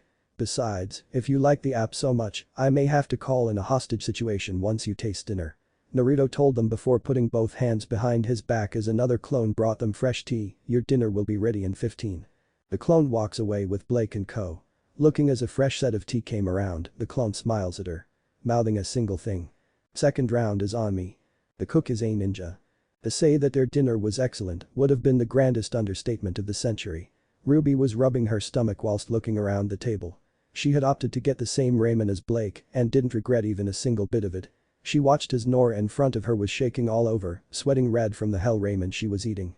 "It tastes so good, but the taste is love, the pain is hatred." Nora's eyes watered whilst looking at the bowl. "Hot damn Ren, I may need that milk." Ren slides her the milk whilst gingerly eating his dish. He had to admit, he may be a good cook. The blonde, who had single-handedly prepared a feast for them, had just showed what a cooking god could do. Yang was leaning back in her chair, picking at her teeth with a toothpick. She gave a sigh of content as she looked at John and Purrit, who were sipping on the broth of their soups respectively. Weiss hums whilst taking another bite of her unagi bulgogi bowl. She looks at Ruby, smiling a little bit before feeling a little tired. She rubs the back of her neck whilst thinking to herself. "Maybe I've been a little too hard on them, I mean we're all having fun here, perhaps this dynamic could work." Blake yawns, looking at the time, they had spent 3 hours inside of here. Gossiping while eating dinner, enjoying each other's company as friends. She then noted that the place was mostly empty, save for her group and a few others. She watched as Kushina, the teen's mother, came around with the bills. "Alright, I'm not kicking you out, but whenever you're ready to pony up this'll be here." Kushina stated before handing out the bills to Blake and Purr. "I hope you have enjoyed." "Oh, we most definitely enjoyed," say Yang slyly grins whilst looking toward Blake. "Is your son single by chance?" Kushina was taken aback by the sudden brashness of the blonde-haired girl. Why is that his miss?" "Because where else can we find a guy that has a good personality and cook?" Yang joked whilst watching Kushina's face lift into a smile. "I hope that wasn't off-kilter." "Oh, it wasn't, as far as single." Well, Kushina took a deep breath. "He is.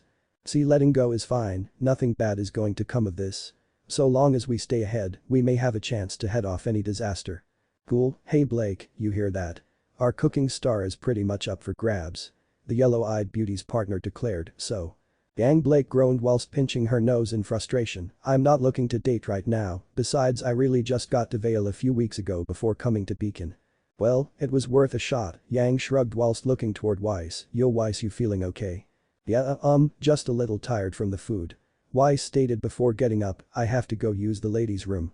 It's down the back, towards the left for ladies." Kushina told her, but as she got and the redeed noticed a small red bump on the back of the girl's neck. "Yin, I think you spoke too soon." Yes, I feel it now that you've noticed it. It's festering, and it's not a disease. Grim. Oh sorry, ladies and gents, I have the sudden urge to go to the bathroom as well. Kushina stated before bowing and leaving the tables. Going into the ladies' room, she heard Weiss using one of the stalls.